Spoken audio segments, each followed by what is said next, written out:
runs America? I guess that's the $10,000 question, isn't it? Maybe it's the $10 billion question.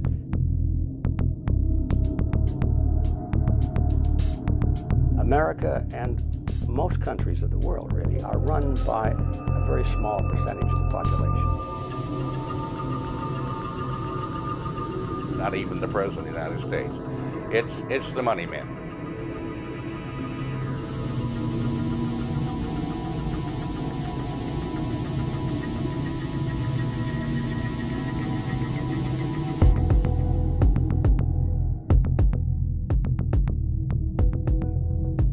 Obviously, the people in government aren't always the ones getting rich, so then you have to ask who are the ones behind it that are really getting rich, that are enjoying the benefits of this ripoff.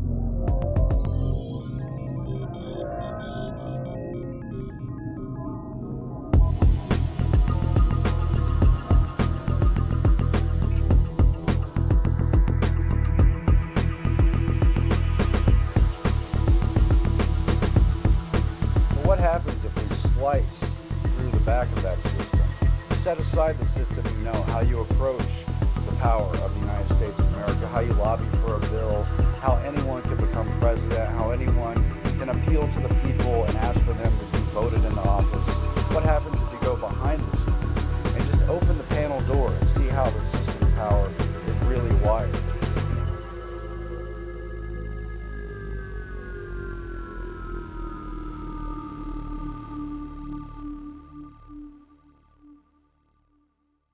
The interests of the American public have no bearing in the direction of the country, in the policy decisions.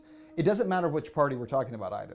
Republicans, Democrats, it's all the same thing. There's no voice for the people.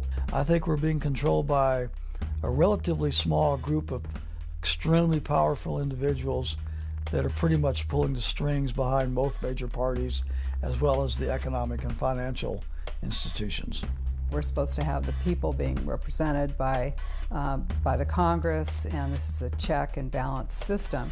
But instead, you have all branches of government owned by major corporations. The folks who run America are the people who operate behind the scenes to make sure that the person who is in the seat of president and Congress and the people who we elect are the people that will do their bidding.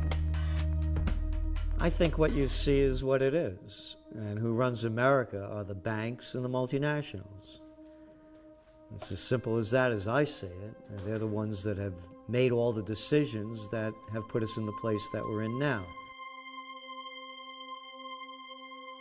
In 1937, Ferdinand Lundberg, who'd been a writer with the Wall Street Journal and other financial publications, wrote a book called America's 60 Families.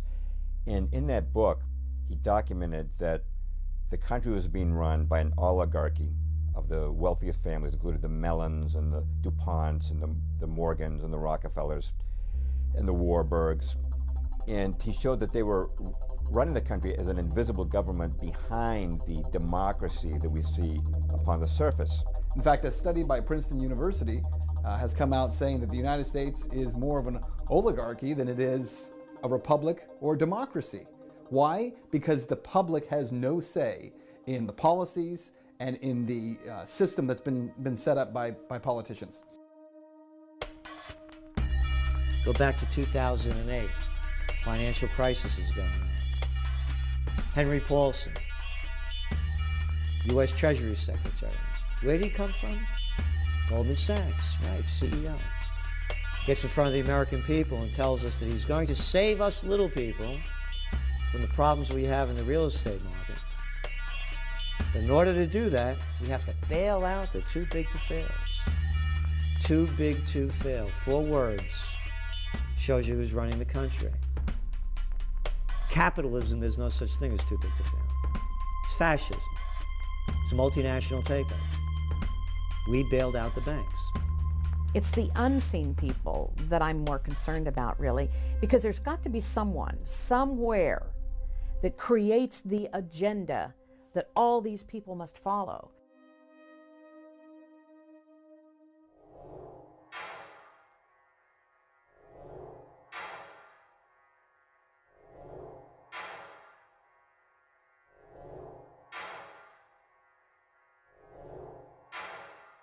In the late 19th century, wealthy monopolists, most prominently John D. Rockefeller and J.P. Morgan, were growing in economic and political power. Americans were increasingly alarmed at Wall Street's domination of both the Democrat and Republican parties. This led, in the 1890s, to the formation of the grassroots Populist Party. The Rockefeller-Morgan axis decided to distract Americans with a new enemy: Spain. The choice was not coincidental. Spain ruled Cuba, which by the 19th century had become the world's richest colony and largest sugar producer. National City Bank coveted Cuba's white gold as a complement to Standard Oil's black gold. The Yellow Press, led by William Randolph Hearst, New York Journal, began inundating Americans with fabricated tales of Spanish oppression. Spaniards feeding Cubans to sharks, roasting Cuban priests, slaughtering hospital patients where no hospital even existed. The decision to send the Maine to Havana was made at a secret White House meeting of which no minutes were kept. The Spanish government was not expecting the Maine when it sailed into Havana Harbor. Captain Charles Sigsbee, captain of the Maine, said, "It became known to me afterward that the Maine had not been expected, even by the United States Consul General." By what oversight was no one in Havana notified of the battleship's arrival? However, no shooting erupted. The Spanish permitted the Maine to dock. For 3 weeks, the Maine sat in Havana Harbor. In the meantime, the Yellow Press drove anti-Spanish feelings to fever pitch. William Randolph Hearst paid bribes to have the correspondence of the Spanish ambassador spied upon. One letter, critical of McKinley, was stolen and reprinted in a Hearst journal under the headline, "The Worst Insult to the United States in Its History." 2 days later, a horrific explosion tore apart the Maine. 266 men were killed. A U.S. Naval Court of Inquiry attributed the explosion to an external device, but was unable to assign any blame. The Yellow Press had no reservations. The bombing, they claimed, was the work of the Spanish government. Americans were goaded into war with the battle cry, "Remember the Maine." Here, Spain is depicted as a semi-human brute, its bloodied hand on the grave of the Maine, and its foot trampling an American flag. The war was immortalized in American public memory by one-sided naval victories. Teddy Roosevelt and his Rough Riders. And the charge up San Juan Hill. But did Spain really sink the Maine? All Spanish documents revealed that Spain wished to avoid war with America at all costs. Her mostly wooden navy could not hope to compete with the modern U.S. Navy, which consisted increasingly of steel ships. Admiral Cervera, who commanded Spain's Atlantic Squadron, warned his government of our lack of everything that is necessary for a naval war, such as supplies, ammunition, coal, provisions, etc. We have nothing at all. A provocative act against America, such as sinking the Maine, was clearly the last thing desired by the Spanish. But who did want to sink the Maine? Detectives often solve crimes by examining who profited from them. To help finance the war, the Rockefellers' National City Bank loaned the U.S. government $200 million. No income tax then existed. To help repay the loan, a telephone use tax was levied on the American people. It remained in effect for over a century. The loan was negotiated by Assistant Treasury Secretary Frank Vanderlip. After the war, National City Bank made Vanderlip its president. In that capacity, as we will see, he participated in the infamous Jekyll Island meeting, where the Federal Reserve Bank was secretly created. Mark Twain wrote, "When the smoke was over, the dead buried, and the cost of the war came back to the people, it suddenly dawned on us that the cause of the Spanish-American War was the price of sugar." The Rockefeller-Stillman National City Bank benefited most directly from it. for Cuba, soon afterward, became dotted with national city branches, and the Cuban sugar industry gravitated into national cities' hands. The Spanish-American War was the first war that persuaded Americans that the purpose of our military was not just self-defense, that we had to go overseas and fight wars on other people's behalf, and that became a pattern that continued ever since. So without William Randolph Hearst, who championed this and who maybe was one of the people that stood to gain from the new possession, gain from the Spanish-American War, without him and without Hearst newspapers, there would have been no problem with the Maine. The phrase false flag, I think, is becoming more and more familiar to more Americans than it used to be. First time I ever heard that phrase was probably about 20 years ago, and I thought, what does this mean? I think many Americans are still in that category. What does that mean? Well, first off, so people understand what we're talking about with false flags, that goes back to the days of the old sailing ships, and everybody had their country's flag. And the idea was, you know, it took a long time for two sailing ships to approach each other, and so they wanted to get up close so they could attack, and so they would put another country's flag up. You know, say they were pirates, they'd put a British flag up and then get right next to you. Then they'd run up the pirate flag and board your ship. So that's where it became known as a false flag. The event seems to be something other than what it truly is. False flags, when you cover them, first of all, it's a tough term to even use, right? Because as soon as you say false flag, we've started conditioning people to see that as conspiratorial. And when anything's conspiratorial, that means it's not true, right? Because if you listen to most media, a conspiracy theorist or conspiracies are all urban legends, right? They're all myths. When in fact, there are many, many conspiracies all throughout American history and world history. It's not even controversial to say that the United States has used false flag because it's now documented. It's a part of history. General Smedley Butler wrote a book after World War I that I've read, and I know many of your viewers have as well. War is a racket. And indeed, in many ways it is. And I think that we have noticed over the years that some of the events that led up to war were not accidental. I found myself going back and looking at World War I, World War II, the Vietnam War, everything. Could we have been lied to about everything? And that was my fearful kind of approach to this is that even possible? I would say they always follow a specific formula of create as much fear and trauma as possible.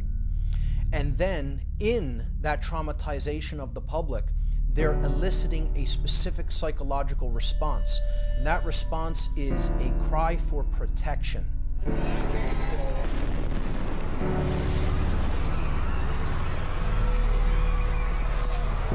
False flags have always been necessary to generate the kind of fear of outsiders or the imagined enemy that governments need in order to support the ridiculous policy of war in the first place. Stage one is brute force. Stage two is staging something or creating an external enemy so that you then become the rescuer and people do what you say out of sheer fear. And then stage three is really getting to the point where you don't even require enemies any longer, where you can simply convince people through psychological manipulation to do the thing that you want them to do.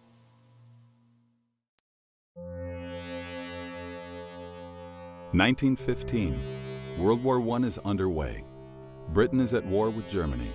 America has not yet joined the conflict. May 7th. A British ocean liner, RMS Lusitania, is on her way from New York to England. Nearly 200 Americans are among the passengers. 2:10 p.m., off Ireland's southern coast, a torpedo from a German U-boat strikes the Lusitania. More than 1,000 on board lose their lives. On both sides of the Atlantic, the public is told the Germans sank the Lusitania simply to kill women and children. The tragedy fans outrage and moves America closer to declaring war. In propaganda, Germany replaces Spain as the ape. And because nearly every conflict the U.S. has been involved in the 20th century has been based on a false flag pretext event, and the Lusitania is no different. That's how they got us into World War I. At the time, statesmen, senators, the American people in general wanted to mind their own business. They had a great industrial engine inside the United States. They were able to freely trade throughout the world and had no reason to engage in World War I. It wasn't their business. But unfortunately, the moneyed powers had other interests at hand. At that point in the war, passenger ships and merchantmen were being armed. They'd been given orders to ram submarines. The submarines had no choice but to fire without warning. Why did the Germans really sink the Lusitania? Because her hull was loaded with munitions. 6 million rounds of rifle ammunition, over 50 tons of shrapnel shells, and more than 60 tons of military explosives, including aluminum powder and gun cotton. The Lusitania was struck by a single torpedo, followed moments later by a massive explosion. The mighty ship disappeared beneath the waves in just 18 minutes. At the U.S. hearing investigating the incident, a critical piece of evidence went missing. President Woodrow Wilson ordered that the Lusitania's original manifest listing her munitions be hidden in the archives of the U.S. Treasury. Even more significant, evidence the Lusitania was deliberately sent to her doom. That the Lusitania was hauling munitions to the British that were going to be used against Germany in the war. And so the Germans took it out of the game. Prior to the incident, Winston Churchill, then head of the British Admiralty, had ordered a study done to determine the political impact if the Germans sank a British passenger ship with Americans on board. President Woodrow Wilson's top advisor, Edward Mandell House, was in England at the time as Wilson's emissary. In the morning, on the day the Lusitania sank, House met with Edward Grey, Britain's foreign minister. House recorded. We spoke of the probability of an ocean liner being sunk, and I told him if this were done, a flame of indignation would sweep across America, which would in itself probably carry us into the war. House and Grey then met with King George V at Buckingham Palace. House wrote, We fell to talking strangely enough of the probability of Germany sinking a transatlantic liner. The king said, Suppose they should sink the Lusitania, with American passengers on board. That afternoon, the Lusitania was torpedoed. The British Admiralty had been well aware of a U-boat's presence in the South Irish Sea, from decoded intercepts of German naval communications and reports of the sub's activity in that region. Contrary to protocol, no warships were sent to escort the Lusitania, even though 4 destroyers were lying idle in the nearby port of Milford Haven. Commander Joseph Kenworthy, then in British Naval Intelligence, wrote, The Lusitania was sent at considerably reduced speed into an area where a U-boat was known to be waiting, and with her escorts withdrawn. 2 leading books in this affair are The Lusitania by British historian Colin Simpson and Room 40 by Patrick Beasley. Beasley, considered the leading authority on the history of British naval intelligence, wrote, I am reluctantly driven to the conclusion that there was a conspiracy deliberately to put the Lusitania at risk, in the hopes that even an abortive attack on her would bring the United States into the war. When the ship was blown up containing American passengers, it became the raison d'entrée into World War I. It was an outrageous and insidious enough event that Americans were reluctantly able to muster themselves and enter the war.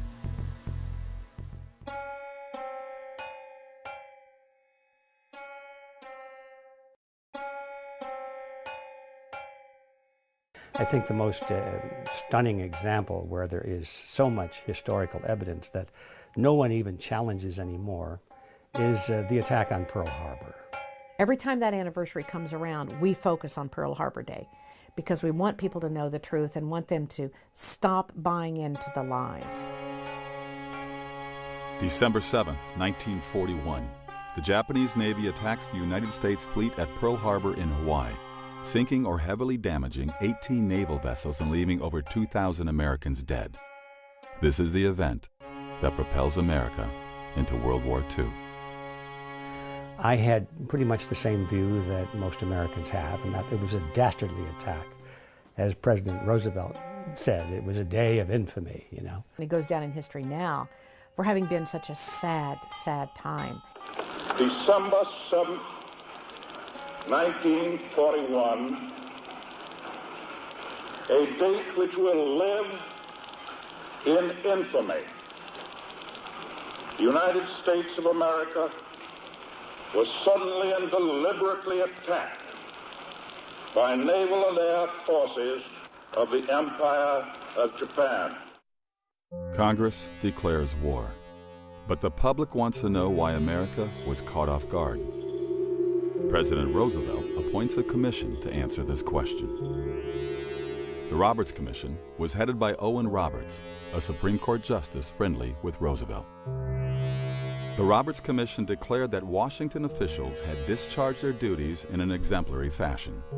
The fault for Pearl Harbor, it concluded, lay with their commanders in Hawaii, Pacific Fleet Commander Admiral Husband Kimmel and General Walter C. Short, the Army commanders in Hawaii.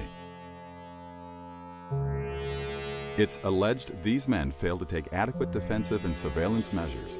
The words dereliction of duty blazed on headlines across the country. Kimmel and Short were flooded with hate mail and received multiple death threats. It was claimed their negligence caused the deaths of thousands of Americans. Some members of Congress said the pair should be shot. Kimmel and Short, however, protested the Roberts Commission findings. Roberts had run an unusual hearing. Initially, evidence was heard without being recorded. Statements not made under oath. Kimmel and Short were denied the right to question witnesses or have fellow officers serve as legal counsel. The Commission's report omitted significant testimony. But we know behind the scenes that FDR knew quite a bit more. He was warned. And even behind that, FDR's shadow cabinet of advisors in the Council on Foreign Relations were provocating things behind the scenes. The American people were never meant to know the truth. In 1944, a congressional resolution mandated the trials. That August, the Navy Court of Inquiry and the Army Pearl Harbor Board convened. At these proceedings, the attorneys for Kimmel and Short presented proof that Washington had complete foreknowledge of the Pearl Harbor attack, but had withheld this information from the commanders in Hawaii. We needed one thing, which our own resources could not make available to us. That vital need was the information available in Washington from the intercepted dispatches, which told when and where Japan would probably strike. It is my conviction that action by the Navy Department at any one of these significant dates in furnishing me the information from the intercepted messages would have altered the events of December 7, 1941.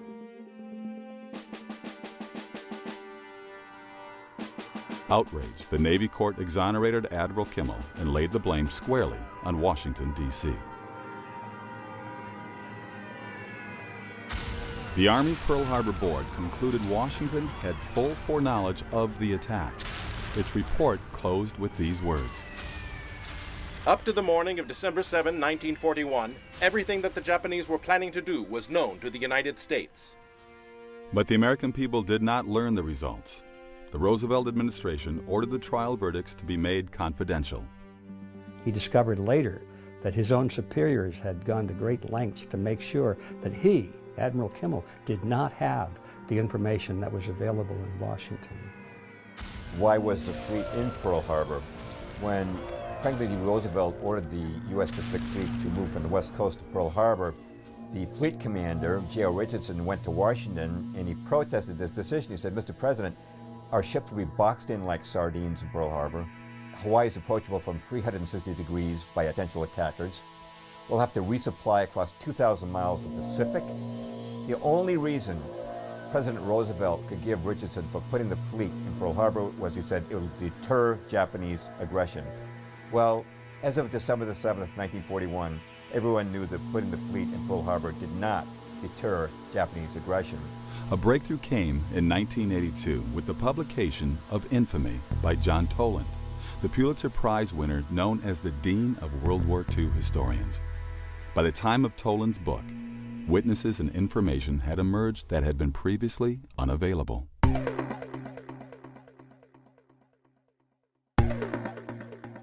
How did Washington know Pearl Harbor was coming? First, through decoded diplomatic messages. The Japanese used a code called Purple to communicate with their embassies and major consulates. Its complexity required enciphering and deciphering by machine. The Japanese considered the code unbreakable. But in 1940, U.S. Army cryptanalysts cracked it and devised a facsimile of the Japanese machine. As a result, U.S. intelligence was reading Japanese diplomatic messages, often on a same-day basis. Copies of the deciphered text were promptly delivered to President Roosevelt, as well as Army Chief of Staff General George Marshall and Secretary of State Cordell Hull. These messages revealed that the Japanese planned to rupture relations with America and had ordered their Berlin embassy to inform the Germans, their allies, that the breaking out of war may come quicker than anyone dreams. We were not going to go back into Europe because it had cost so many American lives in World War I, which was already dubbed the war to end all wars. Why would we possibly go back again when the American people knew full well it wasn't in their interest? Pearl Harbor was absolutely necessary because, like all Democrats, FDR ran on a non-intervention and no-war platform. There's absolutely no way that the people would have again been sucked into this meat grinder. So although that is not classically a false flag because the Japanese actually did the attack, it fits under that umbrella because we find out that the U.S. government wanted the Japanese to attack. They left certain ships all next to each other so they could be more easily hit and got the more expensive and newer and more capable ships out of there so that they would not become collateral damage. Brigadier General Elliot Thorpe was the U.S. military observer in Java, then under Dutch control. In early December 1941, the Dutch Army decoded a Japanese dispatch forecasting an attack on Hawaii. They passed the information to Thorpe, who was so alarmed he sent Washington a total of 4 warnings. Finally, the War Department ordered him to send no further warnings regarding Pearl Harbor. Duško Popov was a Yugoslavian double agent whose true allegiance was to the Allies. Through contact with the Germans, Popov realized the Japanese were planning to bomb Pearl Harbor. He notified the FBI. Subsequently, FBI Director J. Edgar Hoover stated that he had passed this information on to Roosevelt.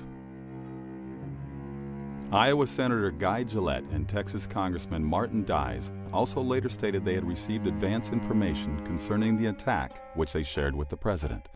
Roosevelt told them to leave it in his hands.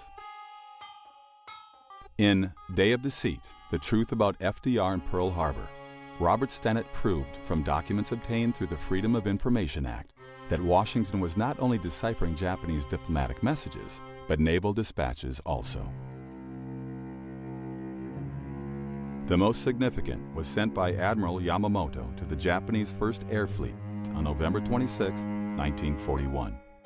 The task force, keeping its movement strictly secret and maintaining close guard against submarines and aircraft, shall advance into Hawaiian waters, and upon the very opening of hostilities, shall attack the main force of the United States fleet and deal it a mortal blow.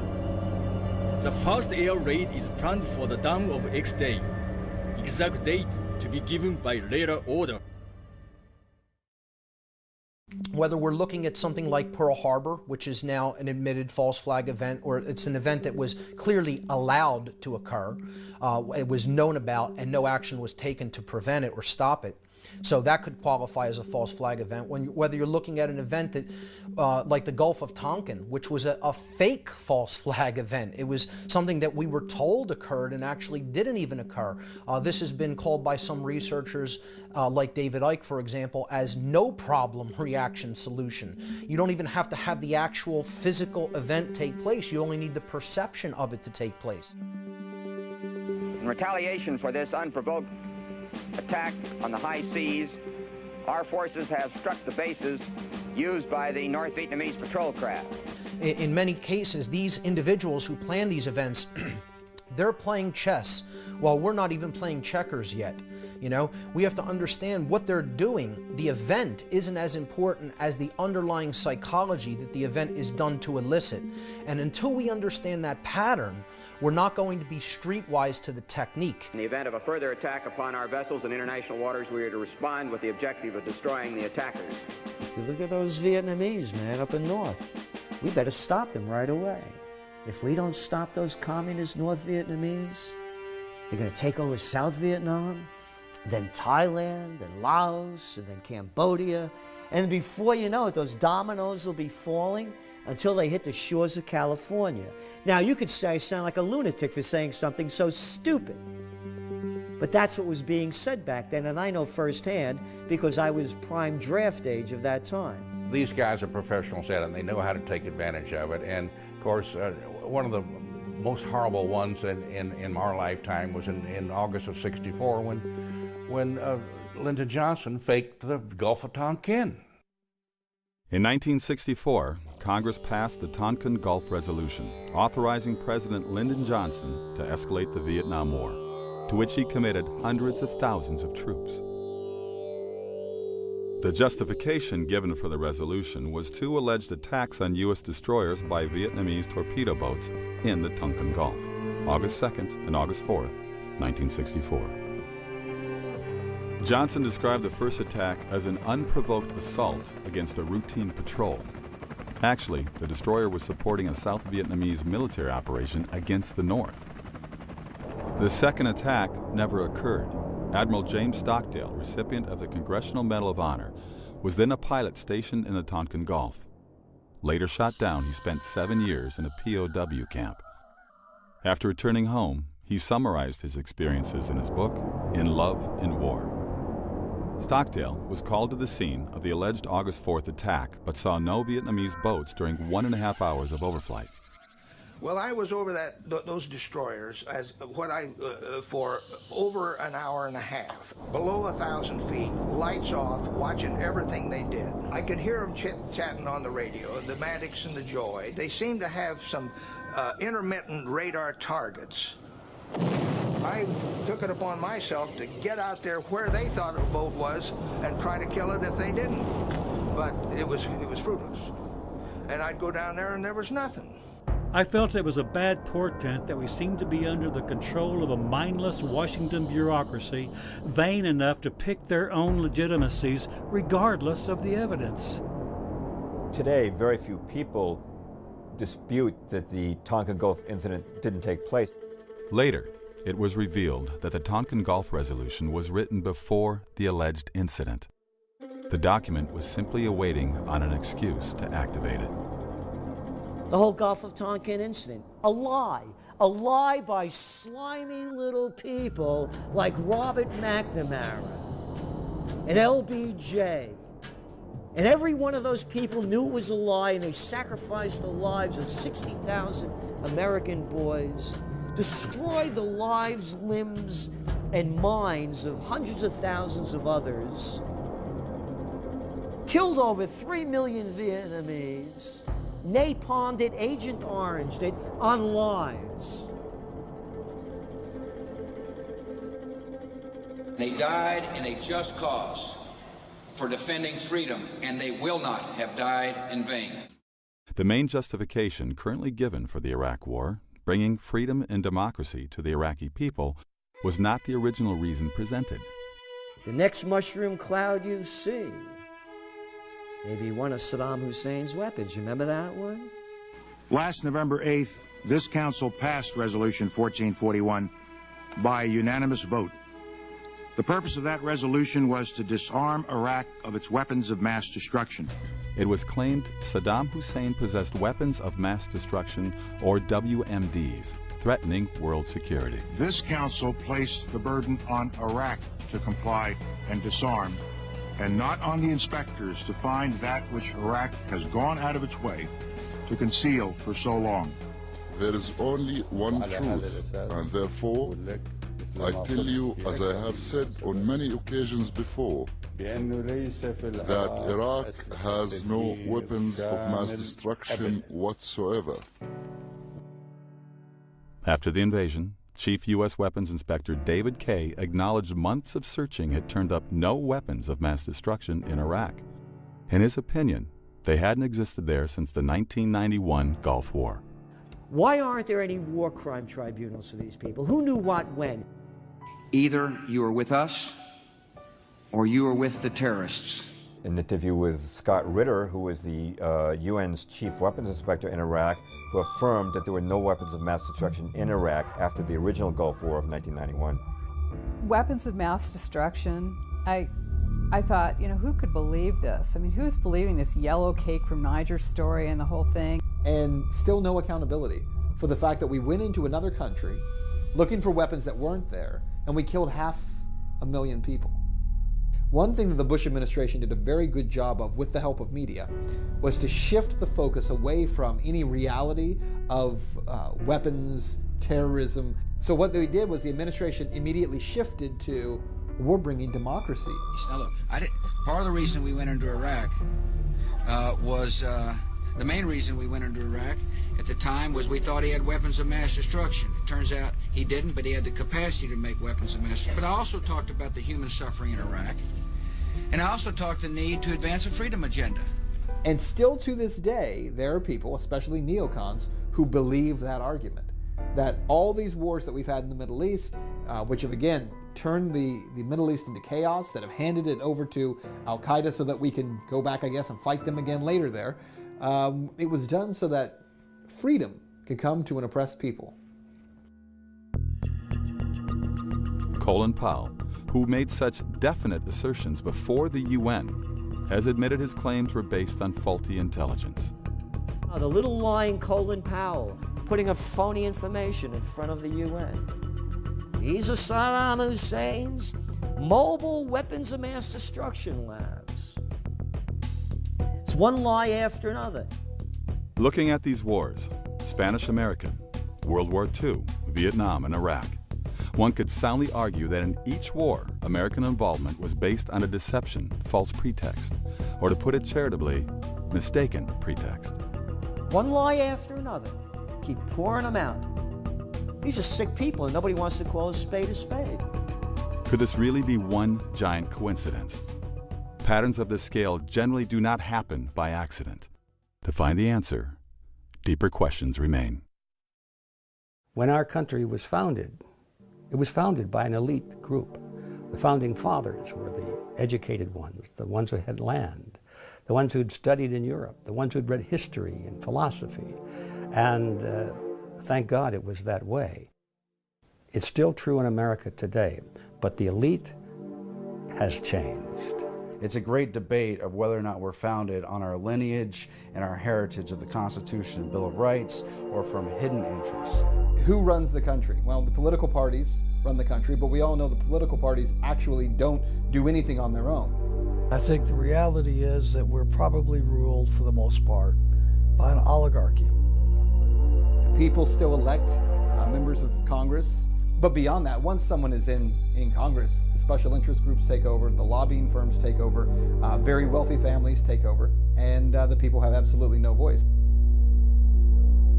A super elite, very powerful, very wealthy individuals who have, I will use the word, conspired together to take advantage of the opportunities afforded them in their positions of power and influence to pretty much determine the direction and the course of our country, irrespective of the wishes of the American people.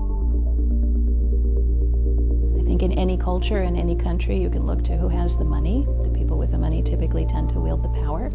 And the best way to do that is to do it from behind the scenes, because then if people become angry with the way power is being wielded, they don't come after you, they come after the puppet standing in front of you. We all know about a lot of wealthy people, Warren Buffett and Donald Trump, and but these are the guys that you hear about. The people, they got lots of money, yeah, but the people with the real power, you don't even hear their names. we start seeing all of these names of large corporations that come together over and over again, and then they get intertwined into events that take place, and then we start to see there's a pattern and there is a real agenda. In America's 60 Families, Ferdinand Lundberg wrote, "The United States is owned and dominated by a hierarchy of its 60 richest families, functioning discreetly in a de jure democratic form of government, behind which a de facto government, absolutist and plutocratic, has gradually taken form. This de facto government is actually the government of the United States, informal, invisible, shadowy." Among the 60 families Lundberg named were the Rockefellers, Morgans, Mellons, Vanderbilts, DuPonts, Astors, and Warburgs. Through inherited fortunes, they remained entrenched in power from one generation to the next. These families frequently acted in concert to pre-select presidential candidates of both Republican and Democratic parties, and, as Lundberg documented, acquired sweeping ownership of America's major newspapers. For the last several decades, let's admit, the powers that be have pretty much been the ones that have really made the decisions irrespective of the will of the American people. This power structure has been called the establishment. Syndicated columnist Edith Kermit Roosevelt, granddaughter of President Theodore Roosevelt, described it. Establishment is a general term for the power elite in international finance, business, and government, who wield most of the power regardless of who is in the White House. Most people are unaware of the existence of this legitimate mafia, yet the power of the establishment makes itself felt from the professor who seeks a foundation grant to the candidate for a cabinet post or State Department job. It affects the nation's policies in almost every area. In America, in principle, power is supposed to belong to the people. Voting sustains the public perception that it retains power. However, the establishment has ways of getting around our electoral system. First, through their influence within the major parties as well as the media, they can usually predetermine the Democratic and Republican nominees for president. For years, I would tell people, if you don't go vote, you haven't got any right to gripe about what goes on because you're just not even part of the process. But I've quit saying that because now, even if you do go vote, in many instances, it doesn't really matter. Oh, and I love the baloney that they keep shoving out every election. You know, if you don't vote, then you get what you deserve.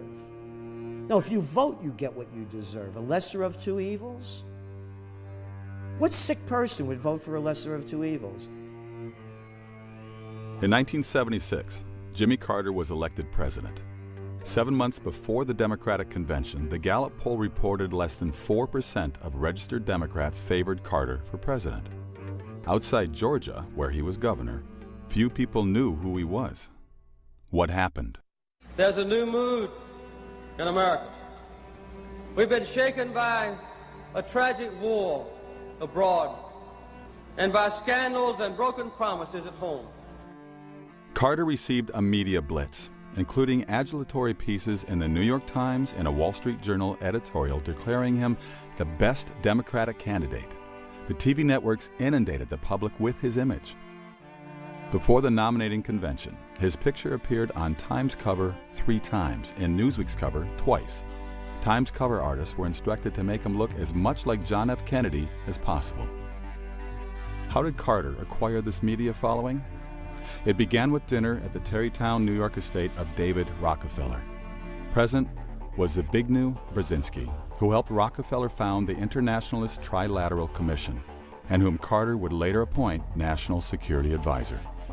Senator Barry Goldwater said of this meeting, David Rockefeller and Zbigniew Brzezinski found Jimmy Carter to be their ideal candidate. They helped him win the nomination and the presidency. To accomplish this purpose, they mobilized the money power of the Wall Street bankers and the media controllers. Carter thus received the nomination. A similar process has anointed campaigns of other major party presidential nominees of the last few decades. The people have no real say, including in who is elected to office. in this country. I mean, consider this. In the United States, about 50% of the population are no longer affiliated with Republicans and Democrats. So 50% of the population is not voting for Republicans or Democrats. Tell me which national election, member of the House, member of the U.S. Senate, a president has been elected in the last 100 years who was not a member of one of those parties. Now, how is it possible that half the country isn't voting for Republicans or Democrats because they're not affiliated with those parties, and yet those are the only two options that we still have? I mean, I think that demonstrates to people how corrupt the system is, because you are literally kept from having any other option and any other choice. Because of the manipulation of the mainstream media, public education, most of the entertainment world, as well as the political world, so many of the American people are sedated, and they do not engage in the areas in which they could make a difference. The good news is, I think we're hitting a tipping point where the people, you're now hitting critical mass, obviously, when you have 50% of the country that's no longer a part of it, where, you know, it just takes a very small minority now to really push things in a different direction. We had George Bush trying to get reelected, and John Kerry was his adversary, alleged. As it turned out, there was massive electronic vote fraud in one of the swing states, Ohio. It turned out that John Kerry actually won. It was given to Bush.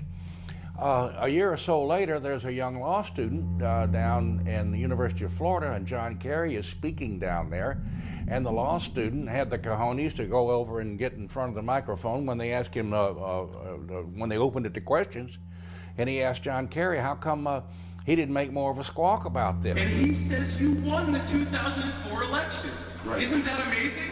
Isn't that amazing? You won in 2004. It was obvious he had won. It would have made the difference between not only him being president, but what a different party would be in, and it was a very powerful question. You know what the response was?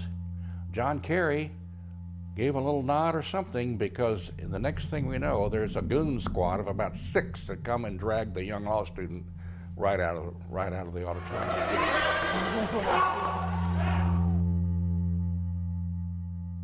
However, the establishment has an even more powerful means of influencing the will of the people. The most important is the Council on Foreign Relations, or CFR, headquartered in New York City. Though virtually unknown to the public, the Council dominates cabinets of both Republican and Democratic presidents. When you look at where the wires are connected to the centers of power, you will find again and again that places like the Council on Foreign Relations don't just float ideas, they provide solutions. You often find members of the Council on Foreign Relations being appointed to various positions in government or industry, for that matter, and you see them in the revolving door going back and forth between business and regulatory agencies and stuff like that. The big question is, how substantive is the CFR on global affairs? Since its founding in 1921, the CFR has produced 21 Secretaries of War and Defense, 19 Treasury Secretaries, 18 Secretaries of State, and 16 CIA Directors. And what is the Council's goal? The Council on Foreign Relations is a fairly interesting entity to me. And the reason for that is because they have so many members of the CFR who are in media. I think the CFR exerts tremendous influence over our government, our media, and our centers of education, more so than most people would want to admit.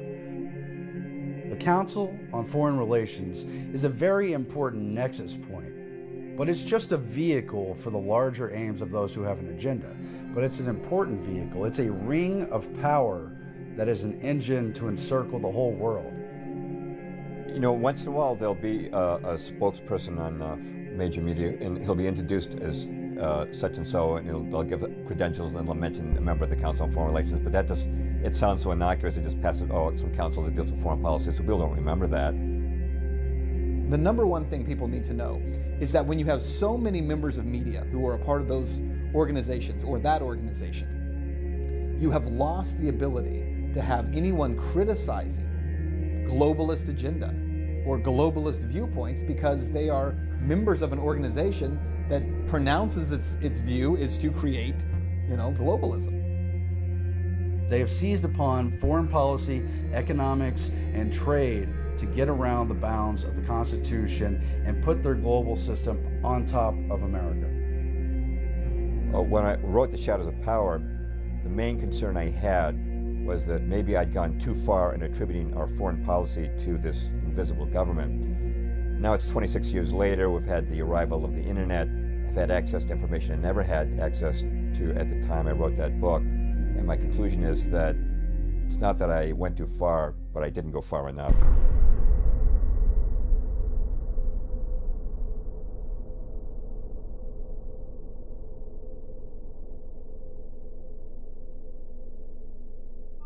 When the Council on Foreign Relations was formed and the decision was made at a dinner at the Majestic Hotel in Paris in 1919 after the bankers got the word that the Senate had rejected the Versailles Treaty, so we weren't going to become embroiled in the League of Nations. So there was an organization created. It was in Britain, it was the Royal Institute of International Affairs. In America, it was the Council on Foreign Relations, like sister organizations. These roundtable groups were put into formation to steer nations and steer their policies rather than control them overtly through direct leadership. They worked through secret maneuvers. The Cecil Rhodes Secret Foundation Trust had been involved not in nation building but in nation manufacturing in the southern part of Africa. And now they wanted the entire world. Now, how do they control American government policy? The number one way is by serving as a recruiting ground, the recruiting ground for cabinet level positions. You've probably noticed that a lot of people in U.S. cabinets come from the big multinational corporations. How does that happen? Well, the Council on Foreign Relations will invite executives from Citibank or Exxon or Halliburton or Bechtel into the council. They'll attend maybe a study group, attend some dinners, hear some speeches by people like Henry Kissinger, Zbigniew Brzezinski. Now they become experts on policy, and now you see them showing up in the State Department or another major department. When you have one organization controlling the cabinet with a uniform viewpoint, whether the president is Republican or Democrat, naturally you're going to get uniform policies. Here are some of the prominent members of the CFR, Council on Foreign Relations.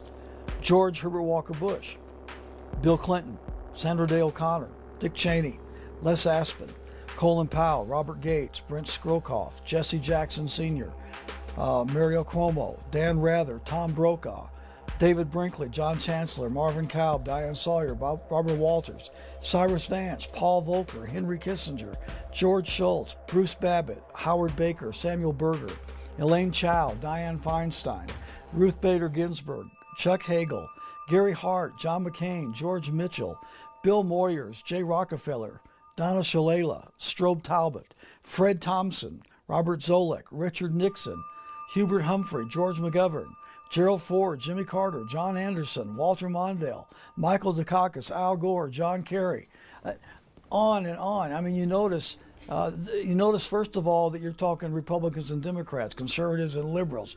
You're talking people in every area of government and news media. You're talking education establishment. You're talking basically the key establishment institutions of the country are all infiltrated with Council on Foreign Relations members. Why is this institution so powerful that no matter whether it's a Republican or a Democrat in the White House, they are going to fill their administration with members of the CFR? Admiral Chester Ward, former Judge Advocate General of the U.S. Navy, was a CFR member for 16 years. Before resigning in disgust, he stated the Council's objective.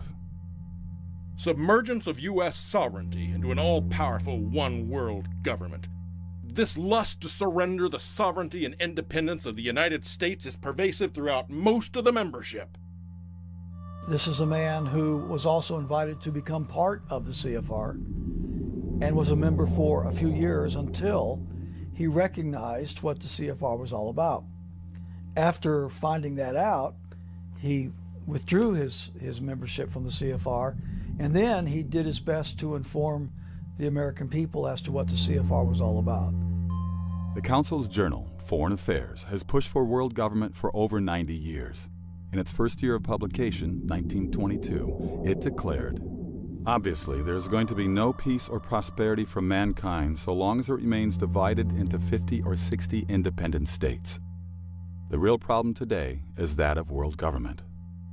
When you put all of that together, you recognize that the CFR, the Trilateral Commission, is nothing more but an elaborate attempt to, as they say themselves, make an end run around national sovereignty, diminish the independence and autonomy of the United States, and merge it into this global governing institution that they, of course, foresee themselves running.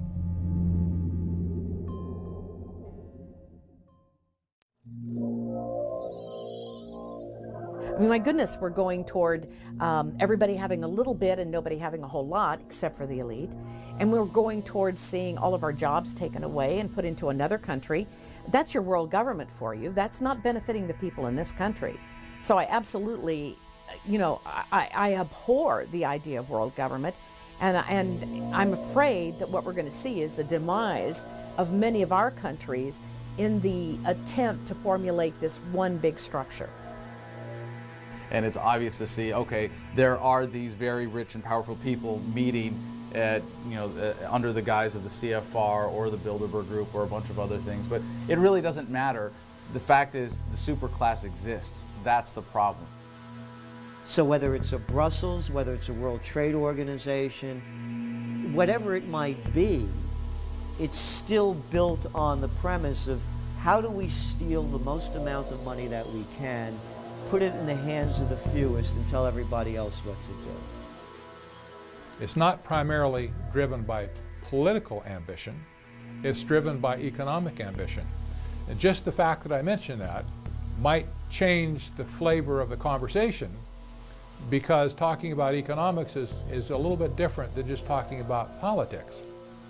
And one of the reasons, again, that the American experiment here is not working too well right now as far as Congress is concerned is because Congress is not an economic animal, it's a political animal.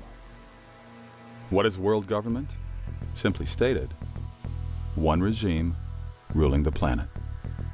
I don't think anything's intrinsically wrong with the one world government. In fact, I think obviously we are just one humanity, and eventually we're going to get to that. You know, I can see perfectly well that there'll come a time when somebody's going to say, hey, where are you from? And you're going to say, I'm from Earth.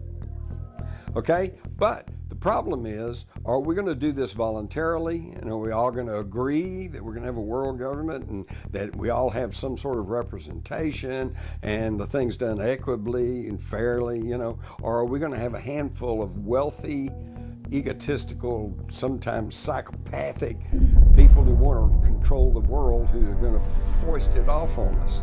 And unfortunately, this is what's happening right now. I think what any subject of the New World Order would have to be concerned with is who basically is going to end up calling the shots. Obviously, most people aren't thinking it all the way through. They have to realize that there's a difference between just saying we should have world government to put an end to war, and then asking the next question, but wait a minute, what kind of world government will this be? It might even be worse than war. Countries act as a check and balance on each other. If one nation becomes despotic, another nation can rise up and stop it. If you had a one world government, it would set up the most unrestrained tyranny in history.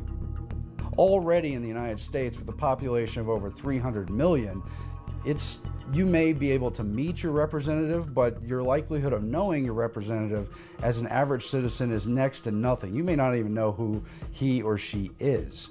It only works in utopia.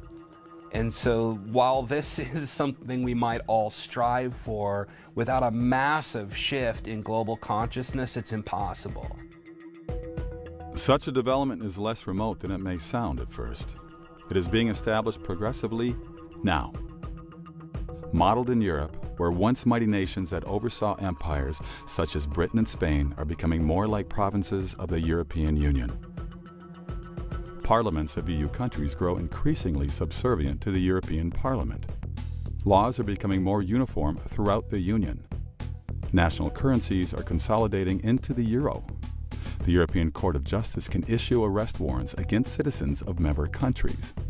Advocates of world government are planning a universal version of the EU model for the entire planet. When you give up your identity as an individual nation, what you're essentially doing is giving up the identity of your people and the individuals within your society. Now they're just part of this kind of globalist worldview, and they don't have value anymore. So when we see what's happening in the Veneto region, when we see Scotland now saying that they are looking for independence, when we see Catalonia saying they want independence, if you believe in individual liberty, you should celebrate those movements, because what those entities are essentially saying, as people, as individuals, we believe that we're more than just a member of your larger European Union, your larger global union, and instead we want to be able to create goods and services, be paid for our labor, be paid for our work, and if we have to pay taxes, we should see a return on those taxes within our own communities. In a globalist world, you never see that return. Globalists justify world government by promising peace and prosperity. Their traditional argument has been that nothing is worse than war. And wars occur because the world is divided into nations who keep fighting. They say if we replace nations with a world government, war would end. And mankind would live as one happy family in peace and prosperity. However, this pretext is flawed. Rudolf Rummel, Professor Emeritus of Political Science at the University of Hawaii, published a study demonstrating that in the 20th century, 6 times more people were killed by their own governments than by wars. In other words, wars are not the deadliest thing. Governments are. What we know from the 20th century, that in nation after nation after nation, governments that became extraordinarily powerful had a very disconcerting tendency to kill their population. So you can look, for example, at the Soviet Union. Under Stalin, 60 million people killed. You can look at China under Mao Zedong.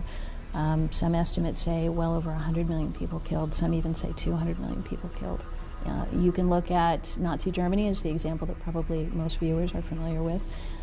Example after example, even ones that most people haven't even heard of. The problem with world government is the same problem as with any government. Government is control by force. The more you concentrate that power, the worse it is. You could make the case that world government might be only as bad as local government, but obviously the bigger, the more concentrated that exploitation racket becomes, the greater chance there is for corruption.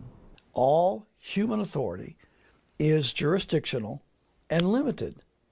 So whenever you violate that and you create a regional government and then a multi-regional government and then a global government, by very nature you have squelched and expunged the fundamental tenets and principles of liberty, natural rights, freedom, sovereignty under the states, individuals. It's all gone. If we had a world government, who would run it? Globalists like to point out that international alliances have defeated dictators like Saddam Hussein. But what if a man like Hussein took over a world government? Today, if a tyrant enslaves a nation, its people may hopefully escape to another country. But if a dictator ruled a world government, where could anyone escape? America's founding fathers recognized the dangers of concentrating power. They therefore split government power into 3 branches. In the Founding Fathers' original vision, the power of the entire federal government would be held in check by the states. Decentralization of power has spared Americans the oppression of totalitarian dictatorships that other nations have known. James Madison, known as the father of the U.S. Constitution, said, "The accumulation of all power, legislative, executive, and judiciary, in the same hands may justly be pronounced the very definition of tyranny." If we follow the money to see who is behind the Council on Foreign Relations, it becomes clear that the U.S. foreign policy establishment is intimately linked to Wall Street and the banking establishment.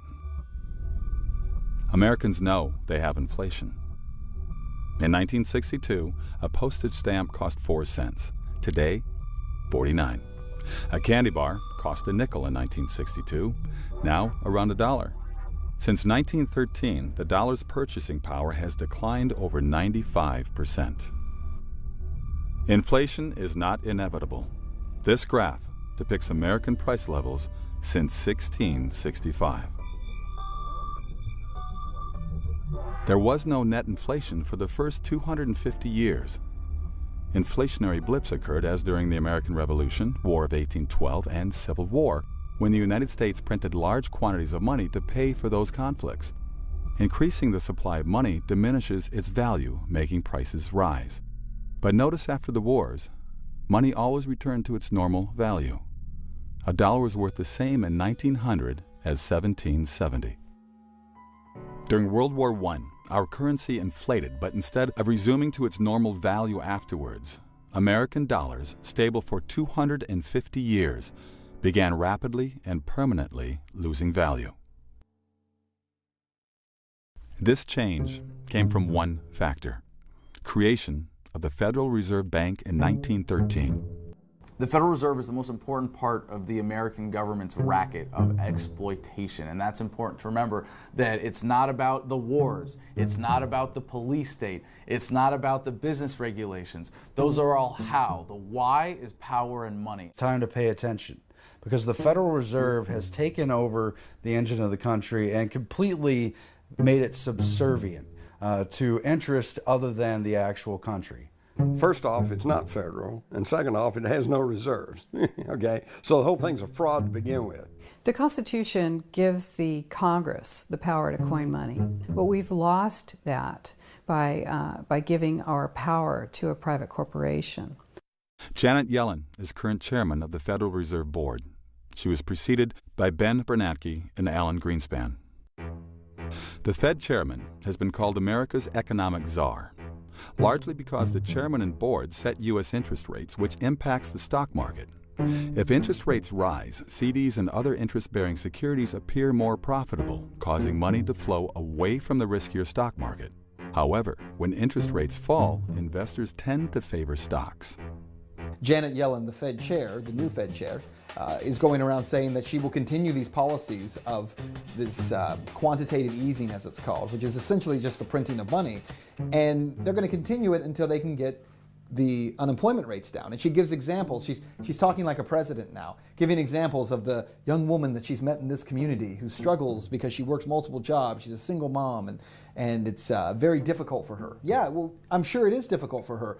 But what no one ever tells you in media is that the reason that we have so many people struggling in this country is due in large part to the Federal Reserve Bank. People who are closest to the money are the ones who get the greatest benefit. So whoever has had their hands on not just the Federal Reserve, but the whole infrastructure around it, the global banks that are peddling the Federal Reserve notes and the bonds and the Treasury bills and so on, the Goldman Sachs of the world, the JP Morgans and so on. These companies and these individuals have consistently gotten rich beyond anybody's wildest imagination. The rest of us consistently have gotten poorer beyond our wildest imagination as well, so that the value of the dollar today is somewhere around 1.5% of what it was in 1913. You know, the United States dollar, the Federal Reserve note dollar, has lost 98% of its value in the last 100 years. So if, number one, your first mandate is to protect the value of the currency, you failed. The second mandate on unemployment, as I mentioned, when the Fed chair is talking about this family that's in need and she wants to help them, how does the Federal Reserve help them? By holding interest rates low? That doesn't help families. That doesn't put food on my table. If anything, it makes it more difficult because there are more people out there saying, well, then you should go get a loan right now, borrow more money right now. As has been stated in history, you know, whoever controls the money controls. Again, it goes back to the money. It's not a world government, it's the bankers in charge. And again, the distribution of wealth right now in the United States, as everyone knows, is worse than it was at the Gilded Age over 100 years ago. They are creating currency out of nothing with absolutely no value to it, promising us that, number one, this will lead to greater wealth across the nation, which it's proven it cannot do. And number two, it will also create employment, which it cannot do. The Federal Reserve has the power to issue and create currency. but this gives it an inside track to give money at very low, if any, interest rates to its member banks, to the members of the oligarchy who control that bank. Meanwhile, it loans money to the country at interest, making incredible profits and making certain that the United States can never be sovereign again so long as the Federal Reserve exists.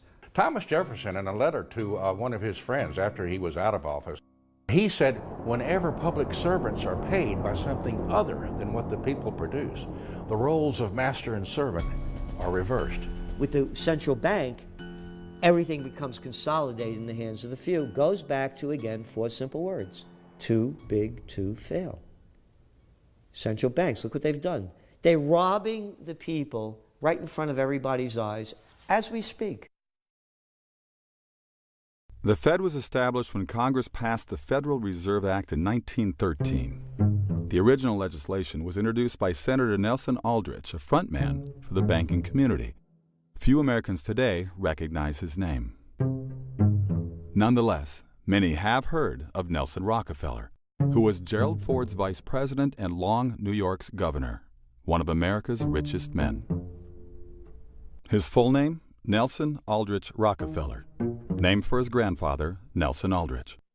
Aldrich's daughter married John D. Rockefeller Jr., and his son Winthrop became chairman of the Rockefeller's Chase National Bank.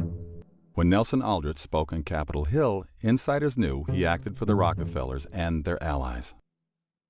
The legislation Aldrich introduced, which became the Federal Reserve's basis, was crafted by several of America's richest bankers. At a secret 9-day meeting in 1910 on Jekyll Island off the Georgia coast. At that time, Jekyll Island was an exclusive retreat for the wealthy elite. In attendance were agents from the world's 3 greatest banking houses, those of John D. Rockefeller, J.P. Morgan, and the Rothschilds. Acting for the Rockefellers were Senator Aldrich and Frank Vanderlip. Representing the Morgan interests were Benjamin Strong, head of J.P. Morgan's Bankers Trust Company, Henry Davison, senior partner in J.P. Morgan & Company, and Charles Norton, head of Morgan's First National Bank of New York. The most important figure who ran the meeting was the Rothschilds' agent, Paul Warburg. Paul Warburg belonged to a German banking family associated with the Rothschilds, the world's most powerful banking dynasty, who had grown rich by establishing central banks that loaned money to European countries. Its patriarch, Amschel Mayer Rothschild, said, "Permit me to issue and control the money of a nation, and I care not who makes its laws." In 1901, Warburg immigrated to America intending to establish a similar central bank in the United States. He became a partner in Kuhn, Loeb & Company, the Rothschilds' banking satellite in New York City. Who controls the Federal Reserve is pretty secretive, but for the most part we understand who controls it, and we know many of the families specifically involved, and it's what's known as the Eastern Establishment, many of the banking houses that have come to dominate the 20th century, and of course the robber barons who became monopolists of the major industries of the U.S. The Rothschilds had long been allied with America's 2 foremost banking families, the Rockefellers and Morgans, providing the seed money for John D. Rockefeller's Standard Oil Company and helping bail out J.P. Morgan when his firm was financially distressed. The axis of Warburg, Rothschild, Morgan and Rockefeller and their Wall Street confederates became known as the Money Trust. President Wilson named Paul Warburg vice chairman of the Federal Reserve Board. Benjamin Strong was appointed to run the New York Fed, the system's nucleus. The men who had secretly planned the bank now controlled it. At the time, Congress and the public had no inkling of the Jekyll Island meeting. Paul Warburg's annual salary at Kuhn Loeb had been $500,000, equal to well over $10 million in today's dollars. He relinquished that for a Federal Reserve position that paid $12,000. Warburg knew it would be far more profitable to control America's interest rates and make the stock market rise or fall at will. Congressman Charles Lindbergh Sr., father of the famous aviator, helped lead the fight against the Federal Reserve Act. In 1913, he declared on the floor of the House, "This act establishes the most gigantic trust on earth. When the President signs this act, The invisible government by the money power proven to exist by the money trust investigation will be legalized. The money power overawes the legislative and executive forces of the nation. I have seen these forces exerted during the different stages of this bill. From now on, depressions will be scientifically created. The new law will create inflation whenever the trust wants inflation. If the trust can get a period of inflation, they figure they can unload stocks on the people at high prices during the excitement, and then bring on a panic and buy them back at low prices. The people may not know it immediately, but the day of reckoning is only a few years removed. The day of reckoning, Lindbergh predicted, came with Black Thursday and the great crash of 1929.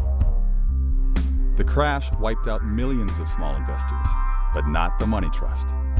Warburg, Rockefeller, Morgan, Bernard Baruch, and other top insiders had already exited the market.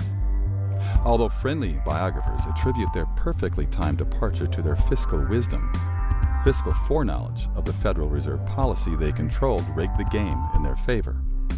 The Federal Reserve nearly doubled the discount rate between January and August of 1929. The bankers also pressured stocks down by heavily selling the market short and massively calling loans on investors who had borrowed to invest in stocks, forcing the borrowers to sell stock to repay the loans. These tactics converged, generating a snowballing panic that would bring the entire country into the greatest financial depression since the Civil War. Congressman Louis McFadden, chairman of the House Committee on Banking and Currency from 1920 to 1931, had this to say. It was not accidental. It was a carefully contrived occurrence. The international bankers sought to bring about a condition of despair here so that they might emerge as rulers of us all. Afterwards, the money trust returned to the market, exactly as Congressman Lindbergh predicted. They bought up stocks that once sold for $10 per share at $1 per share, widening their ownership of corporate America.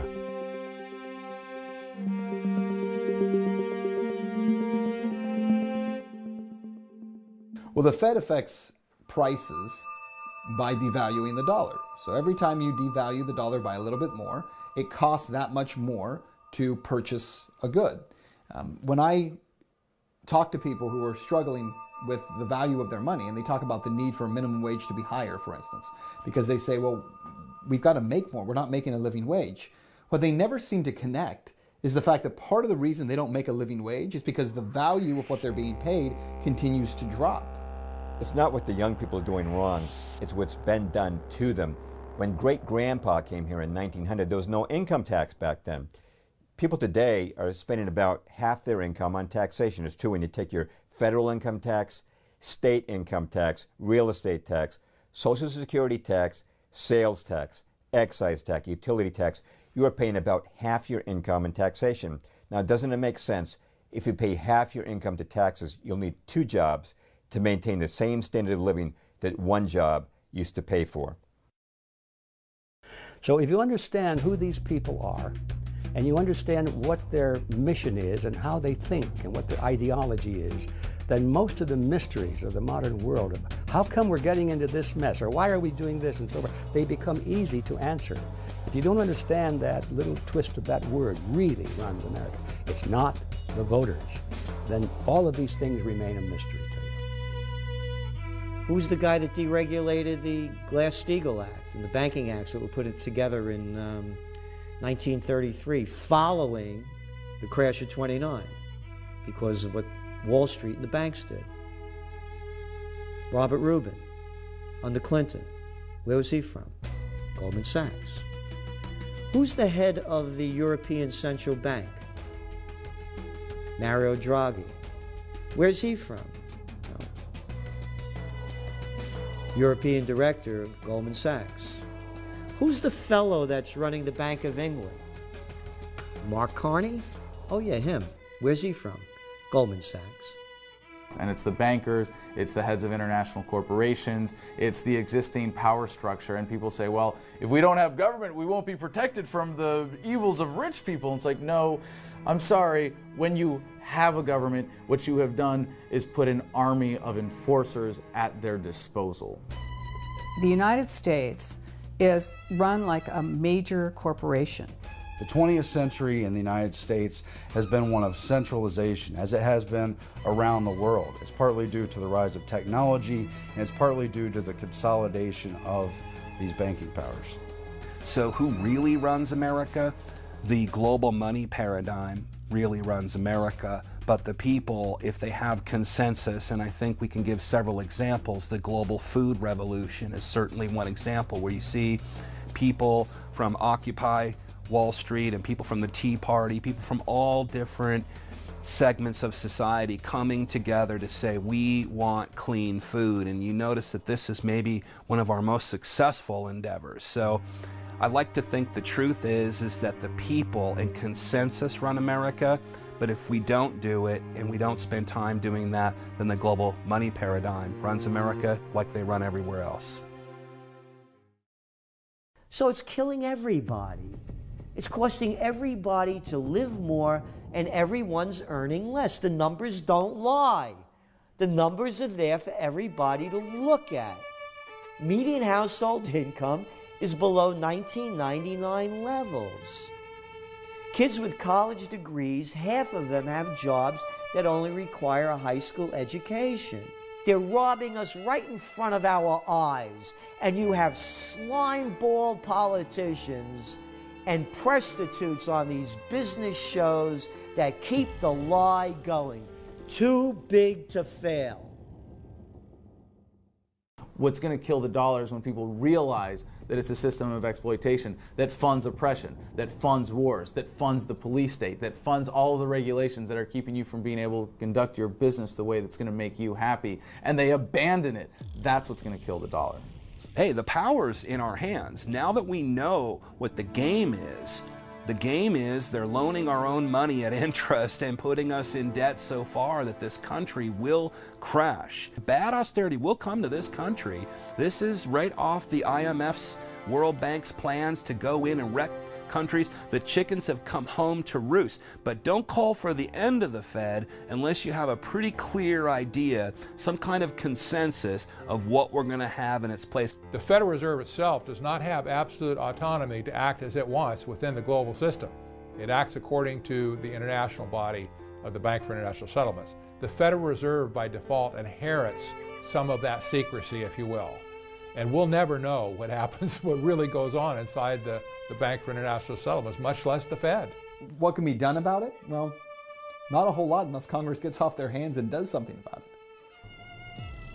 The most significant mechanism for forcing the US dollar on the American people and on the world as the world reserve currency is through requiring it for payments of taxation. And you can't pay your taxes even if you're engaging in barter. You're supposed to be reporting all of that. You're supposed to be paying your taxes in US dollars. So there's an inherent demand for that. There are certain things you can only use dollars for, and therefore it becomes the dominant currency. And there are some things that you really can't avoid it for. You know, if you want to park on the street here, you know, you got to put coins in the meter. If you, are doing something in your life that exposes you to a tax liability, that means you've given the government an excuse to steal from you that is generally accepted by their enforcers. Yes, I understand there's no way around it, but there's a very simple way that you can opt out of the system by doing as much as your economic transactions as possible in non-dollar denominated currencies, either gold, silver, or what's really exciting now that's opening things up is cryptocurrency, Bitcoin being just the first of many. In January 1919, 2 months after the armistice, the delegates of the victorious powers arrived in Paris for the peace conference to draw up the terms to be offered to the defeated countries. In all, the representatives of 27 nations attended that conference. Who did Wilson appoint to head the American delegation to the peace conference? Paul Warburg, who he'd also named vice chairman of the Federal Reserve. How could Warburg, a recent immigrant, be the only person qualified for this critical position? Who did Wilson bring to Paris as chief economic advisor? Bernard Baruch, to whom he made all those campaign pledges. As always, the president was under the watchful eye of Edward Mandell House, the banker's frontman.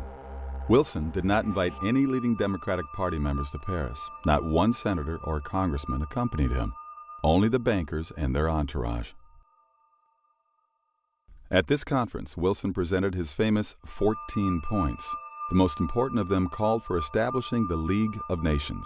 Many people think he invented the League, but it originated with House and the bankers. Ray Stannard Baker, Wilson's official biographer, said, "Practically nothing, not a single idea in the covenant of the League was original with the president." Charles Seymour, House's official biographer, said, Wilson approved the House draft almost in its entirety, and his own rewriting of it was practically confined to phraseology. What were the bankers seeking in the League? World government. The Paris Conference produced the Versailles Treaty, which officially established the League of Nations. Ironically, though Wilson had proposed the League, the United States did not join. The U.S. Constitution stipulated no president could single-handedly make a treaty. The Senate had to ratify it. The Senate rejected the Versailles Treaty. Americans had helped win the war, but saw no reason to join an organization that might infringe on their sovereignty. When news of the Senate vote reached Paris, the bankers reacted swiftly. They held a series of meetings and resolved to form a new organization in the United States. Its purpose would be to change the American opinion so the nation would accept world government. In 1921, that organization was incorporated in New York City as the Council on Foreign Relations. The Council's original roster reveals that most members were bankers or lawyers affiliated with J.P. Morgan and Company. For example, Morgan's personal attorney, John W. Davis, was the CFR's founding president. Morgan's attorney, Paul Cravath, was founding vice president. Morgan's partner, Russell Leffingwell, was first chairman. Since this looked unsuitable for a Foreign Affairs Association, the Council diversified its roster by adding professors. However, these came from universities receiving large grants from the Morgan interests.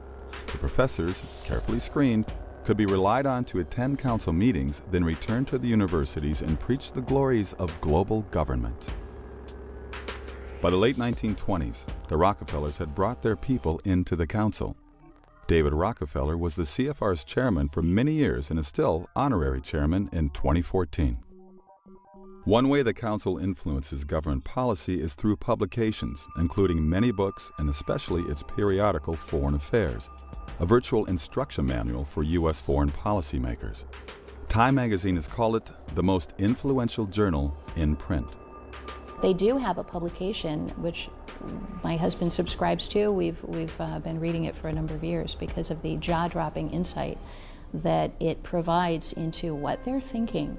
And they don't mince words in there. They will come right out and say that we need to have this form of control, we need to do this form of manipulation, we need to convince people of these certain sets of beliefs. And you read this, and it's written in a very highfalutin, erudite, academic kind of a style. So you have to get past that to really get to the gist and the meat of what's being said.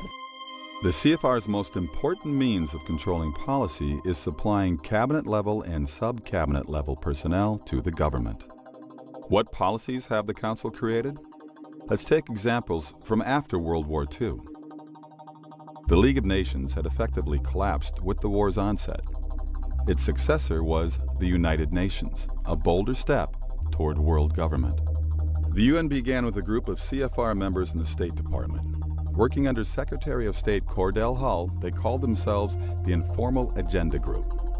The group drew up the original plan for the UN, then consulted 3 attorneys, all CFR members, who declared the scheme constitutional. Subsequently, they met with President Roosevelt, who approved the plan and publicly announced it the same day. After that, FDR made establishing the UN his top priority for post-war planning, just as the League of Nations had been to Wilson. At the UN's founding conference in San Francisco in 1945, most of the American delegates, 47, were CFR members. The Korean War was designed to empower the UN. It had been the objection of some people that the UN could never actually enforce peace. And so, since the very first plank of the UN Charter says it's there to secure peace, this war was designed to validate the UN as peacekeeper. Even though 90% of the troops were American, it was said to be a UN action, and it was also a way of bypassing the Congress. We have never had a declaration of war since World War II. Once we got into the UN, that was it. Harry Truman sent troops to Korea without so much as consulting the Congress. By instituting policies through, for example, the United Nations, they're able to say, here's something we want to happen to every single person on planet Earth. And I'll give you an example. A couple of years ago, Desmond Tutu, Bishop Desmond Tutu, came out in support of a United Nations plan to number all the children.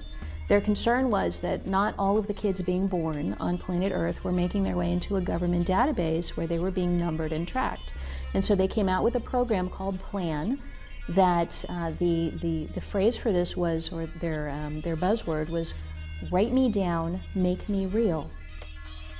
America's post-war program of aid to Europe, the Marshall Plan, was allegedly the brainchild of General George Marshall, who proposed it in a Harvard commencement speech. In reality, it was not conceived by Marshall, but by a CFR study group with David Rockefeller as secretary.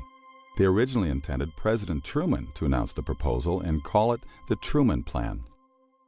However, after deliberating, they decided that Truman, a Democrat, might not win the support from congressional Republicans.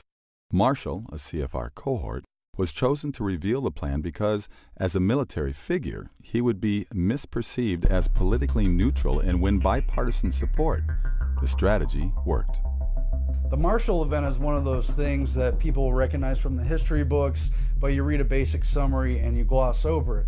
But it has huge importance for the building of the global system that happened in the wake of World War II, when essentially power was up for grabs, and in fact had been negotiated ahead of time. The Marshall Plan was just another giant welfare plan. It weakened America financially, certainly designed more for control of these little nations that they were rebuilding, a lot more than it was to help them. Americans were told the funds were for Europe's needy. They were not told, however, that the goods their tax dollars purchased came mostly from multinational corporations linked to the CFR. The Marshall Plan was even more sinister. Unknown to most Americans, Europeans paid for Marshall Plan goods with printing press money called counterpart funds. CFR member John J. McCloy, appointed High Commissioner to Germany, was in charge of this cash. He was approached by Jean Monnet, renowned as founder of the Common Market, predecessor of today's European Union. Time called him the father of Europe. In 1947, Monnet sent agents to McCloy, who put millions of dollars in counterpart funds at their disposal. This money jump-started the movement for European unity. It financed common market propaganda and a European Union youth movement, as well as schools that would promote European consolidation, the Council of Europe's first meeting in 1949 and election campaigns of favored candidates. Journalist Richard Rovere called McCloy chairman of the establishment, an insider's insider. When he returned to the U.S., he became chairman of both the Council on Foreign Relations and the Rockefellers' Chase Manhattan Bank. McCloy was also second president of the World Bank, which, like its sister, the International Monetary Fund, or IMF, was started at the Bretton Woods Conference. The Bretton Woods Agreement, where the IMF and World Bank were created, also created a reconstruction vehicle for Europe, which allowed the financial investments to flow through the central banks of choice and flow outward to what became American firms who got most of the business to rebuild Europe. It came with strings attached, and most of the European countries were under the yoke of U.S. command during the Reconstruction phase of what was known publicly as the Marshall Plan, but privately was concocted by the Wise Men, a group of very influential foreign policy people who are all members of the Council on Foreign Relations, and many of them also members of Skull and Bones. World War II was really about reshaping the world, giving birth to one version of the New World Order, which would be remade over and over again. As with the Marshall Plan, the motive was never charity. After World War II, the New York banks wanted to continue loaning money to governments. However, what if war-torn nations had difficulty repaying? A fall guy was needed to guarantee the loans: taxpayers. The World Bank and IMF gave carte blanche to the private banks, who could now make virtually any loan, however foolish, to foreign governments. If the government could not make an interest payment, the IMF or World Bank would bail them out with taxpayer money. billions of 1944, 45, 47 taxpayer dollars were poured into the construction of Europe. Untold sums of money that flowed through the central banks and out to the fascist partners of choice who would get the bids and the contracts to rebuild Europe, while the Council on Foreign Relations policy people helped to rebuild Europe along the lines that they wanted to see. Economic controls, wage controls, industrial agreements, and what became the footprints and baby steps and building blocks of the European Union that we see today. Jesse Helms, former chairman of the Senate's Foreign Relations Committee, said, "The New York banks have found important profit centers in lending to countries plunged into debt. This has been an essentially riskless game for the banks because the IMF and the World Bank have stood ready to bail the banks out with our taxpayers' money." Furthermore, the World Bank and IMF often attached conditions to these loans. They may demand a voice in government policy. For example, they might dictate that a country privatize industries to multinational corporations before money comes through. The World Bank and IMF are instruments of profit and control. And the U.S. foreign policy based in Washington enabled it all the way and put the key people in position to outright rule Europe until it was rebuilt along the designs of not God, not man, not national governments, but the emerging world government based in the Council on Foreign Relations and their money powers. I look at the World Bank and the IMF more or less as the next stage of the evolution of international banking. The Bank for International Settlements, along with the World Bank and along with the IMF, have long been viewed as the engine of globalization. These have been the troika, if you will, that have impressed policies on countries all over the world to toe the globalist line. We're told that this is necessary in order to regulate trade or in order to pacify nations that would be making war against us. But in fact, what this is about is creating debt. People talk about the one world government or globalists as if we're just going to create one nation that all has the same name. But I don't think that's even necessary. We have banking systems that control the trade, they control what people do for a living. There are people who are living in African nations right now growing cotton in those nations. And those farmers are required to grow cotton because it's part of the debt payback that goes to these huge globalist banks who have made loans to the country. And they can't compete with other countries around the world. The farmers want to grow something else because their margins are so small, and they're not allowed to simply because of the debt that is owed by their nation.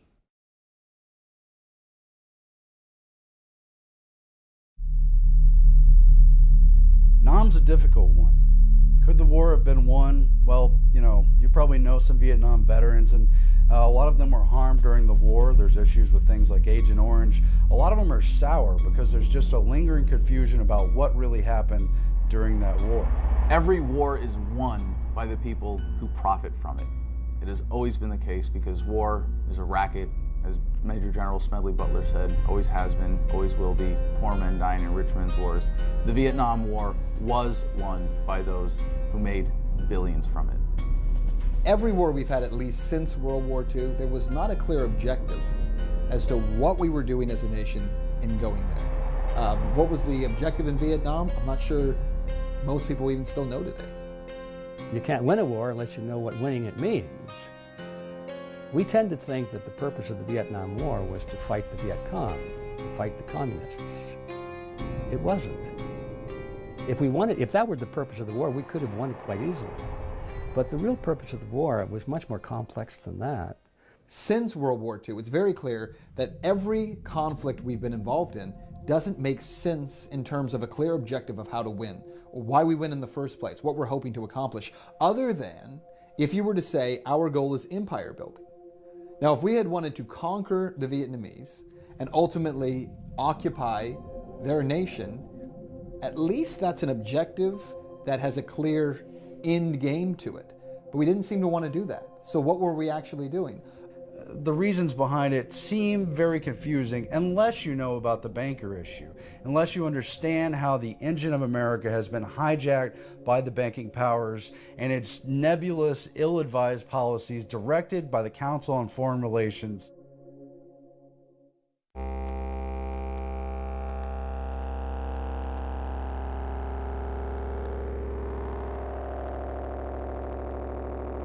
Perhaps no 20th century event impacted America more than the Vietnam War. The war, which lasted 14 years and ended in defeat, was called unwinnable by the establishment media, who blamed the U.S. military, claiming they had underestimated the communist forces under Ho Chi Minh. That war was part of the proxy wars that happened all around the globe in the name of fighting communism.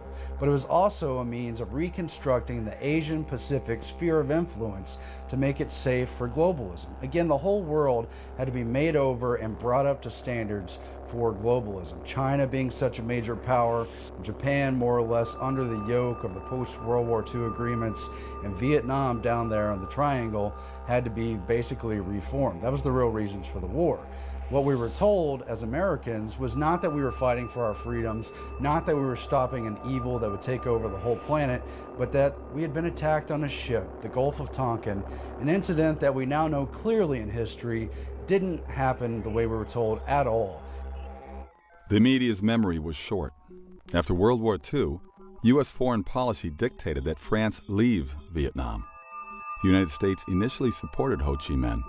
In 1945, the OSS, forerunner of the CIA, trained Ho's army and provided him with guns and 20,000 cartridges, which he used to fight the French.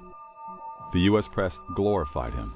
In 1946, Newsweek compared him to George Washington. In 1954, with its troops hemmed in by Ho's forces at the critical battle of Dien Bien Phu, France begged the United States to intervene. An aircraft carrier strike would have averted disaster, but the U.S. government refused. Following the French pullout and the division of Vietnam into the North and South, U.S. foreign policy's next objective was removing Emperor Bao Dai, the one man capable of uniting the country.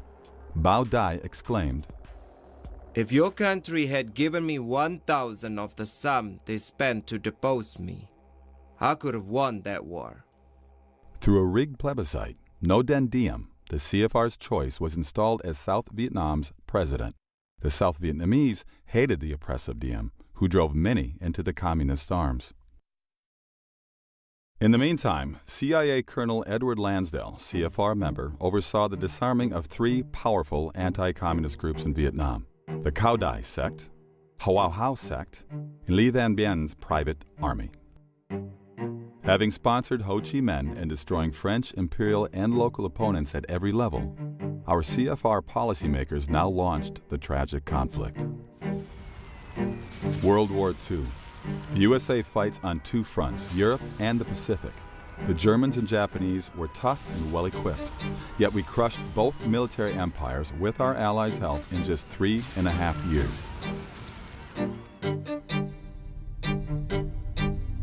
On the other hand, we spent 14 years fighting Little North Vietnam and lost.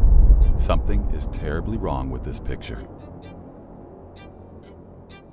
Defense Secretary Robert McNamara forbid the Air Force to strike over 90% of the strategic targets it wanted to hit. As a CFR member, he left the Defense Department to become president of the World Bank.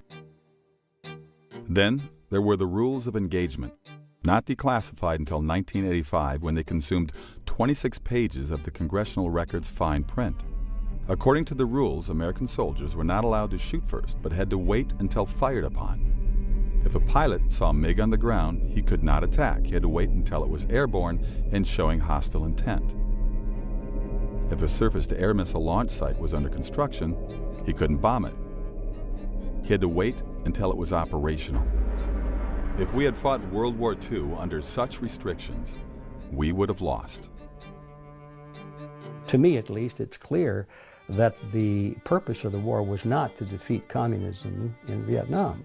because they could have done that quite easily, but as everyone knows by now, they deliberately put handcuffs on our military, made sure you don't go too far into the enemy territory, you don't counterattack, you don't bomb the supply lines, you just powder puff war all the way along. We call it powder puff war because it wasn't aimed at victory, but that's probably not doing it justice because there was so many lives tragically lost. It was a bloody war, really, but it was not fought to win. In 1968, journalist Lloyd Millan interviewed nearly a dozen retired high-ranking U.S. military officers. Each, queried separately, said the war would be won in weeks or months with the restraints lifted. This would allow the war to be carried out aggressively against the North. The media claimed the war was initiated by right-wing anti-communists or hawks. The first U.S. combat troops went to Vietnam in 1961.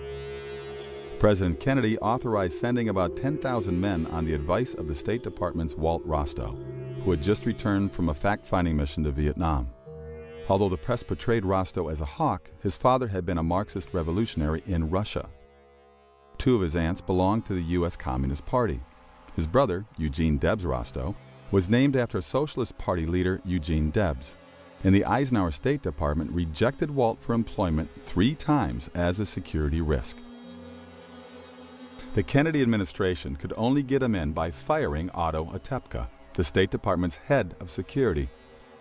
In a book published the year before his advice to Kennedy, Rostow wrote, "It is a legitimate American national objective to see removed from all nations, including the United States, the right to use substantial military force to pursue their own interests.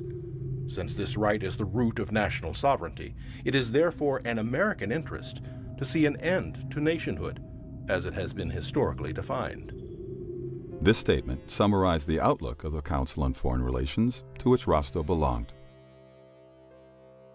Johnson had to give some very awkward and rather embarrassing speeches convincing America why Vietnam, why he was sending their sons, their brothers, their fathers off to war.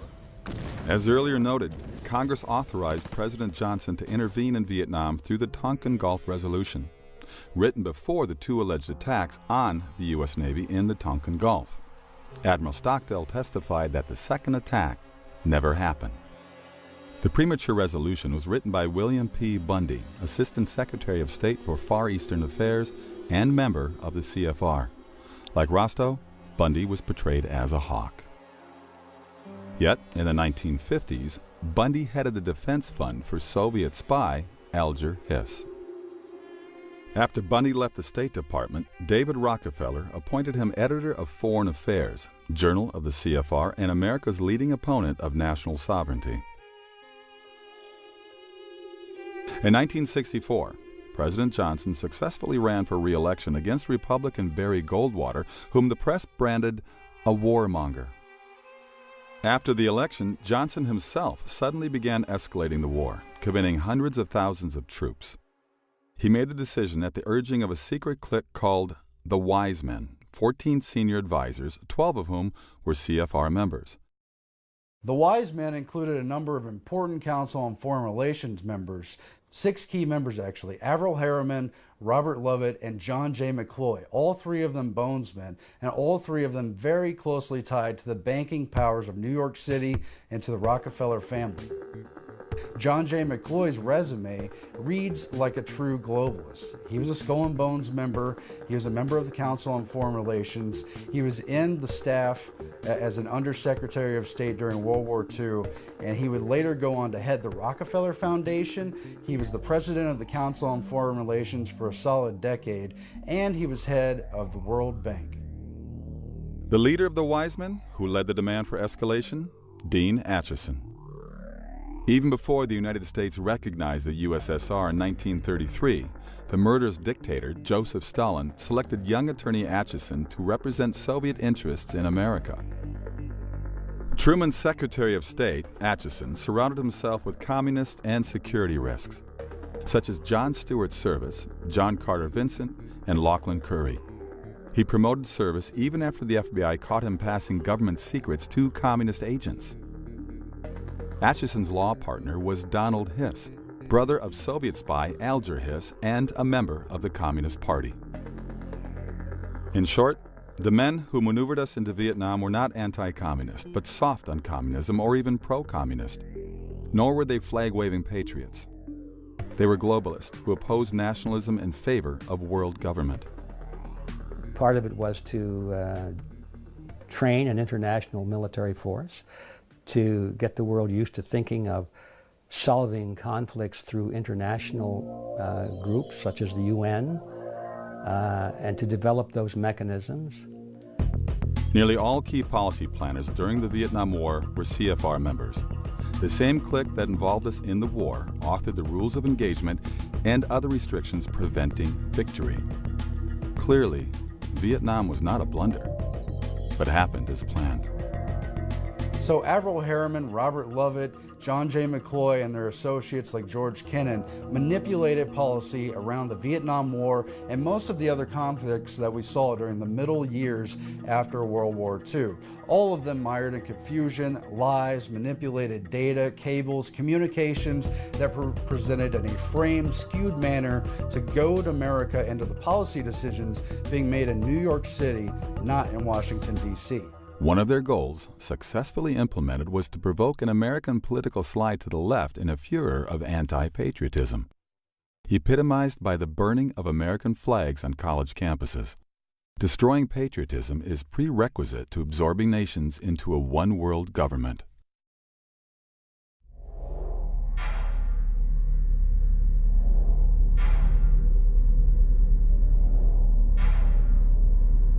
But we lost the jobs.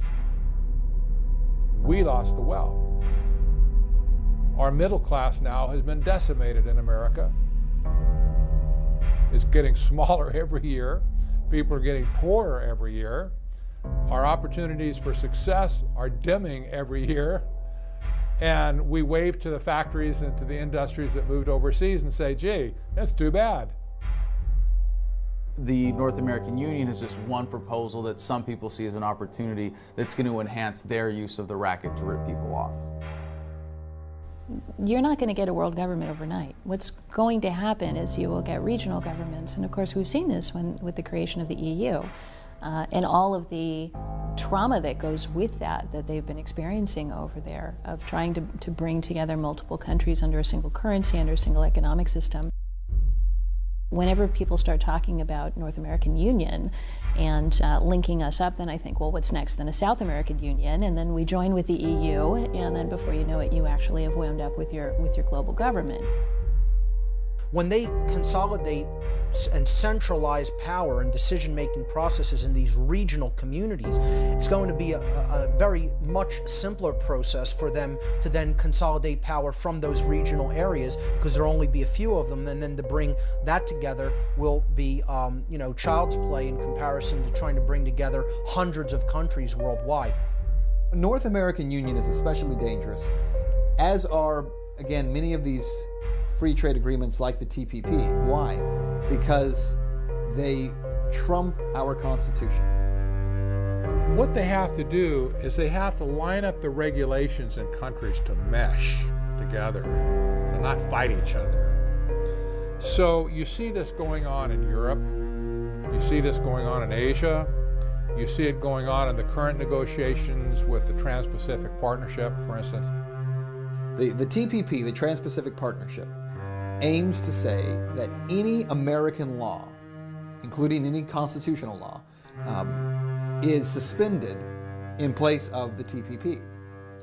That includes corporations operating in the United States. They would fall under the authority of the TPP before they would fall under the authority of the U.S. Constitution. That's a huge problem. Same thing with the North American Union. Would we then have some agreement that trumps our Constitution? It's all about regulation. You say, well, why? It's because they want to get them meshed together and lined up together so they can interoperate without national boundaries and national issues, you see. That the moment when America announced through then President George W. Bush that we were at war with terror, I think it was actually a truthful statement, but it was a terrible moment for the country. But the terror wasn't what they claimed that it was. $60 billion worth of spying on we the people? It's not about protecting us from Al Qaeda or Al Nusra or Al Capone. The war on terror, in my opinion, has become a war on the Bill of Rights. The war on terror has impacted the freedom on the people of the United States and the people of the entire world using fear. So the revolution apologizes for shitting all over your apathy. What people have to understand how this process works is fear is what always shuts consciousness down. The war on terror is to keep the people in fear and hysteria because fear stops everything. And what are you willing to give up in a war with your own fear? How does the war on terror fit in? The Department of Homeland Security has given the U.S. government unprecedented power to intrude on citizens' private lives. The ostensible purpose? Combat terrorism. We all oppose terrorism, but many wonder how that word might eventually be defined. The legislation that came out of the war on terror has been disastrous for the American public and for freedom in general, especially that part of it which has completely ruined privacy in America. Another way to look at it is creation of a total surveillance society. When we lose the fundamental right to privacy, you could make the argument that really we have no freedom at all. Virtually every piece of our electronic correspondence is being recorded and monitored by some branch of the federal government, all in the name of national security. What the war on terror has done is said, what will you trade in order to not feel afraid anymore? And unfortunately, as a nation, we said everything. We'll trade everything. They can put you in jail, hold you indefinitely under the Patriot Act. You know, and what is all this? It's all based on the war on terrorism. And where did that get started? With 9/11. And nobody wants to look at 9/11, but if you look at it hard enough, you'll realize that the whole official story is full of holes. And so what has happened in a very incremental way is turning everyone into a terrorist for whatever reason. We just heard Senator Reid say that the people that went to the Bundy Ranch are terrorists. The military are acting like terrorists. We're acting like terrorists. If you don't agree with your whatever, dog catcher or water meter reader or whatever, you're a terrorist. So again, we're back to the same thing as with the communists, which is today a terrorist is just anyone who disagrees with you. And it is polarizing and fragmenting society. The concept of Homeland Security did not originate after the Twin Towers attack, but with a 1998 proposal by the United States Commission on National Security, which had 12 members, 9 of whom belonged to the CFR. They recommended a National Homeland Security Agency, the very phrase President Bush used 9 days after 9/11. What connects the trade agreements and war on terror? Both are being used to justify North American Union. In 2004, the CFR's Robert Pastor wrote in Foreign Affairs, security fears would serve as a catalyst for deeper integration. The Department of Homeland Security should expand its mission to include continental security, a shift best achieved by incorporating Mexican and Canadian perspectives and personnel into its design and operation. Pastor is thus suggesting that security concerns warrant combining NAFTA's economic partners, America, Canada, and Mexico, into a continent-wide Homeland Security Department. In March 2005, in Waco, Texas, President Bush met with Mexican President Vicente Fox and Canadian Prime Minister Paul Martin to discuss integrating their 3 countries. The Bush administration's open borders policy and its decision to ignore the enforcement of this country's immigration laws is part of a broader agenda. President Bush signed a formal agreement that will end the United States as we know it, and he took the step without approval from either the U.S. Congress or the people of the United States. At the time of the Waco meeting, the CFR produced a document, Building a North American Community, which called for the creation by 2010 of a community to enhance security, prosperity, and opportunity for all North Americans. Regional alliances like the EU and SPP are not the end game, simply stepping stones to a one-world government. Leading establishment figure Zbigniew Brzezinski said in 1995, "We cannot leap into world government in one quick step. The precondition for genuine globalization is progressive regionalization." Soviet dictator Joseph Stalin recognized this principle as integral to communist plans for domination, saying, "Populations will more readily abandon their national loyalties to a vague regional loyalty than they will for a world authority. Later, the regionals can be brought all the way into a single world dictatorship." This is what the war on terror is designed specifically to accomplish, to keep people in a state of fear, of always looking around the corner for the boogeyman, always looking around the corner for the monster that's about to gobble us up. When people's mindset is in that state of fear, they're not making accurate decision-making processes. But moreover, what they're psychologically looking for is a protector. So here's an interesting story. During 2012, all the presidential candidates, all their surrogates were coming to Ohio. And I had the privilege of being able to interview President Obama and also the privilege of interviewing Mitt Romney and Paul Ryan. And it was during the Mitt Romney-Paul Ryan interview, when I went in to interview them, you get 5 minutes with the candidate, you go into the room, it's basically a stream of media coming in and out the whole time. What's fascinating is I went into that interview with Romney and Ryan, and I sat down on a bar stool, and they were both on bar stools in front of me, the backdrop behind them. And what was a little bit different about this is while there were a lot of people in the room, and that always happens, there was one guy in particular on a sofa behind me who was sitting there as I walked in. And so I sat down, we start the interview. Now what's a little bit different about this is typically when you're interviewing someone, it's a one-on-one interview. In this case, it was two-on-one. And so I would, ask one a question and then to the other one, back and forth. What was really interesting to me was as I was talking with them and interviewing them, I would notice out of my peripheral vision, I'm talking with Congressman Ryan, and I could see Governor Romney looking past me at the guy on the sofa behind him. And then when I would turn to Governor Romney and I would interview him, I could see Congressman Ryan doing this. And if you go back, by the way, and you watch the actual full interview, I would tell people, just go back and watch not the guy I'm talking to, watch the other candidate and how they're looking past me at this guy. And it was almost like they're doing, baseball signals at each other.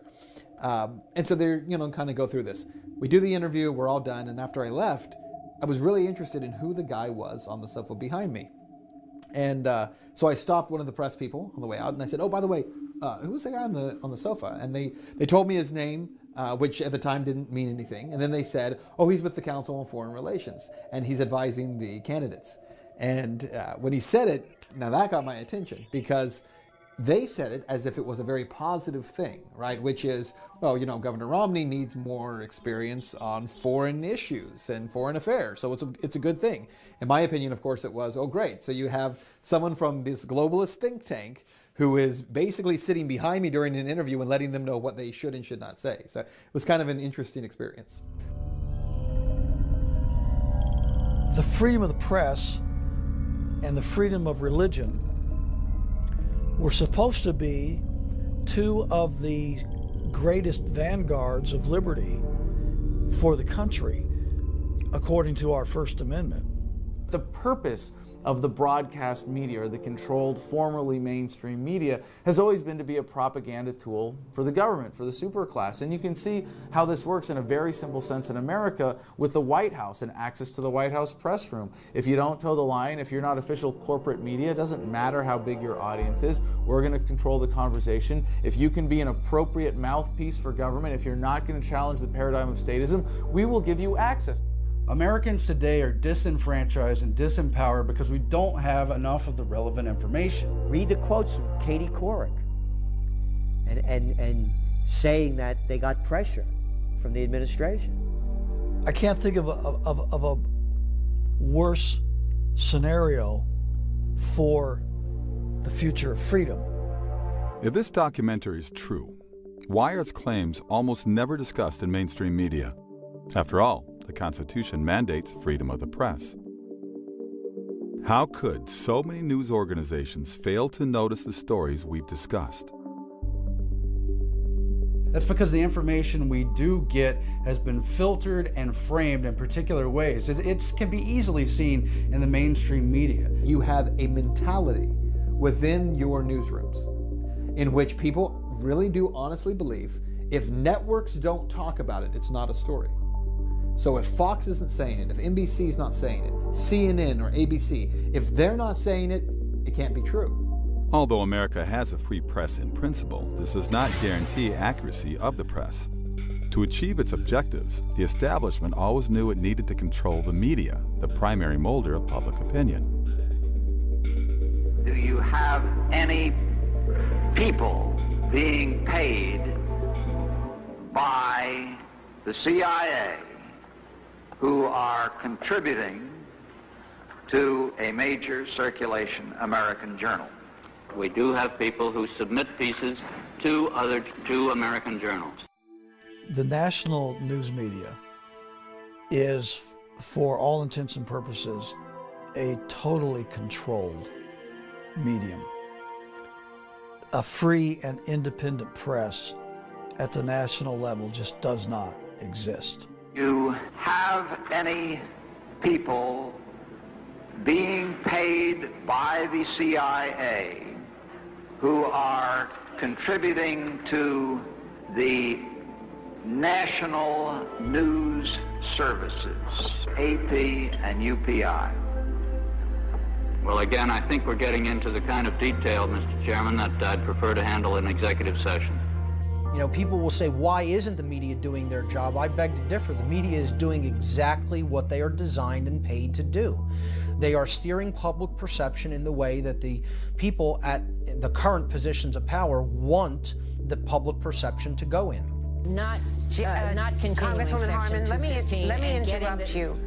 Congresswoman, let me interrupt you just for a moment. We've got some breaking news out of Miami. Stand by, if you will. Right now in Miami, Justin Bieber. They are the mind molders. They are the opinion molders of America. And if you ask a guy some of the technical questions like you've asked me in the last few minutes on the street, you'll hear him reciting something that Rush Limbaugh or somebody else said on radio or TV. In the 19th century, August Belmont was a Rothschild financial agent in the United States. With J.P. Morgan, Belmont helped finance Adolph Ochs, who purchased the New York Times, then a tiny newspaper with a circulation of 9,000. International banking behind him, Ochs transformed the Times into the world's most powerful newspaper. Ownership passed from Ochs to his son-in-law Arthur Hayes Sulzberger, member of the CFR, then to Orville Dreyfus, CFR, then to Arthur Ochs Sulzberger, CFR. Well, I think there's a couple of things. You ignore the story because, number one, it doesn't fit with their own personal worldview. There are too many people with the same worldview sitting in those positions. I don't blame Brian Williams for not being interested in covering a story that challenges the globalist thinking of the CFR. I really don't, because he's entitled to his own belief system. The problem is when Brian Williams then prevents any stories that challenge his worldview from being a part of that newscast. And when Brian Williams does it, then Diane Sawyer does it, and so does Scott Pelley, and it goes on and on and on. And then when all the networks say, well, let's ignore those stories, all the local TV stations around the country say, well, they're not covering it, so it must not be a story, because those guys are the most professional, most legitimate media. The Times editorial policy has consistently paralleled the establishment's agenda. When members of Congress opposed Paul Warburg's nomination to the Federal Reserve Board, the Times lobbied on his behalf. When communist Fidel Castro was trying to seize Cuba in 1959, a series of articles by New York Times reporter Herbert L. Matthews, CFR, persuaded Americans that Castro was the George Washington of Cuba. By 1962, Castro had Soviet missiles pointed at America. During the Vietnam War, the Times demoralized the public by publishing an alleged expose of the war's origins, the Pentagon Papers, a leaked Defense Department study. Leslie Gelb, who oversaw the study, went on to be a Times correspondent and editor. So will Gelb do an expose of the CFR? It's not likely anytime soon. He was the council's president for 10 years and remains president emeritus. If you're one of those CFR members of the news media, If you're Brian Williams, who's a member of the CFR, if you're Aaron Burnett, who's a member of the CFR, if you're sitting there in your newscast that night and some story comes across about, we should look into the Federal Reserve Bank, you're probably not going to do that. You're going to ignore that. If people are protesting the Federal Reserve Bank, are we going to talk about that? No, we're not going to. Innumerable Times executives, editors, and reporters have been CFR members. The Times won't expose the CFR because they both belong to the same hierarchy. A similar picture can be sketched of other major news organizations. Media diversity is an illusion. People get caught up in debating if MSNBC has a better perspective than Fox News or ABC, NBC. These are a very narrow window of information. Here's your news, here's the report on what's happening through the Republican lens, through the liberal lens, but they're not getting down to the roots and down to the basics and saying, here's the true fundamental problems in society and here's the true solutions. There is this illusion in America we have a diverse media because we have so many diverse outlets. And a person might say, well, I know this story is true because I saw it on America Online, and then I turned on my television and CNN said the exact same thing.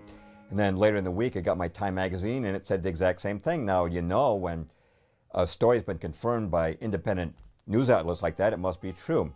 Well, here's the problem. Until the recent AOL spinoff, America Online, CNN, and Time magazine were all owned by one corporation, Time Warner. At the national level, it's a surprising small number of people that control the vast majority of the national news media. It's no surprise that you're not going to see any of this in the mainstream media, because the mainstream media is owned and controlled by 5 major corporations. The New York Times Company owns the Boston Globe. The Washington Post Company owns Newsweek. Disney owns ABC. CBS owns Simon & Schuster. Time Warner owns AOL, CNN, Time, Warner Brothers Studios, HBO, New Line Cinema, Sports Illustrated, People, Fortune, Money, and dozens more. News Corporation owns the Wall Street Journal, Fox Television, London's The Times, Barron's, HarperCollins, Zondervan, Hulu, and the New York Post and scores of other media outlets. When you have one corporate owner, you're going to get one viewpoint. You don't get a diverse view unless you have diverse ownership. I got a communication from someone who's in a 3-letter network, head of a news department for that 3-letter network, and said, my family member is in Iraq now, and I was so disturbed at what you said last night about depleted uranium. I don't want to believe this is true. And I said, it is. I gave the evidence, the information, and he said, yes, I've been up all night studying it. You are right. He said, I wish I could tell the people this. And I said, and why can't you? And he said, it's not part of the political paradigm. Most of America's major media is owned by around a dozen multinational corporations. These, in turn, have directors that interlock through membership in the CFR. Thus, the establishment can guarantee the public receives a uniform viewpoint. The mainstream media will not cover many of these issues in part because of the people who pay to sponsor their television shows. When you have major corporations that are doing pretty disgusting things to the mainstream public, paying to have TV exist, they're not going to want the commentators discussing about the things that they are doing and how they're awful. You're not going to see the truth in mainstream media, and in fact, you're going to see disinformation agents. You'll see people like me smeared in the media. If it comes out at all, the information that we're talking about, you're going to find that it's marginalized. Once a year, the world's elite from government, banking, industry, and media hold an international summit called the Bilderberg Conference. The meetings are closed to the public.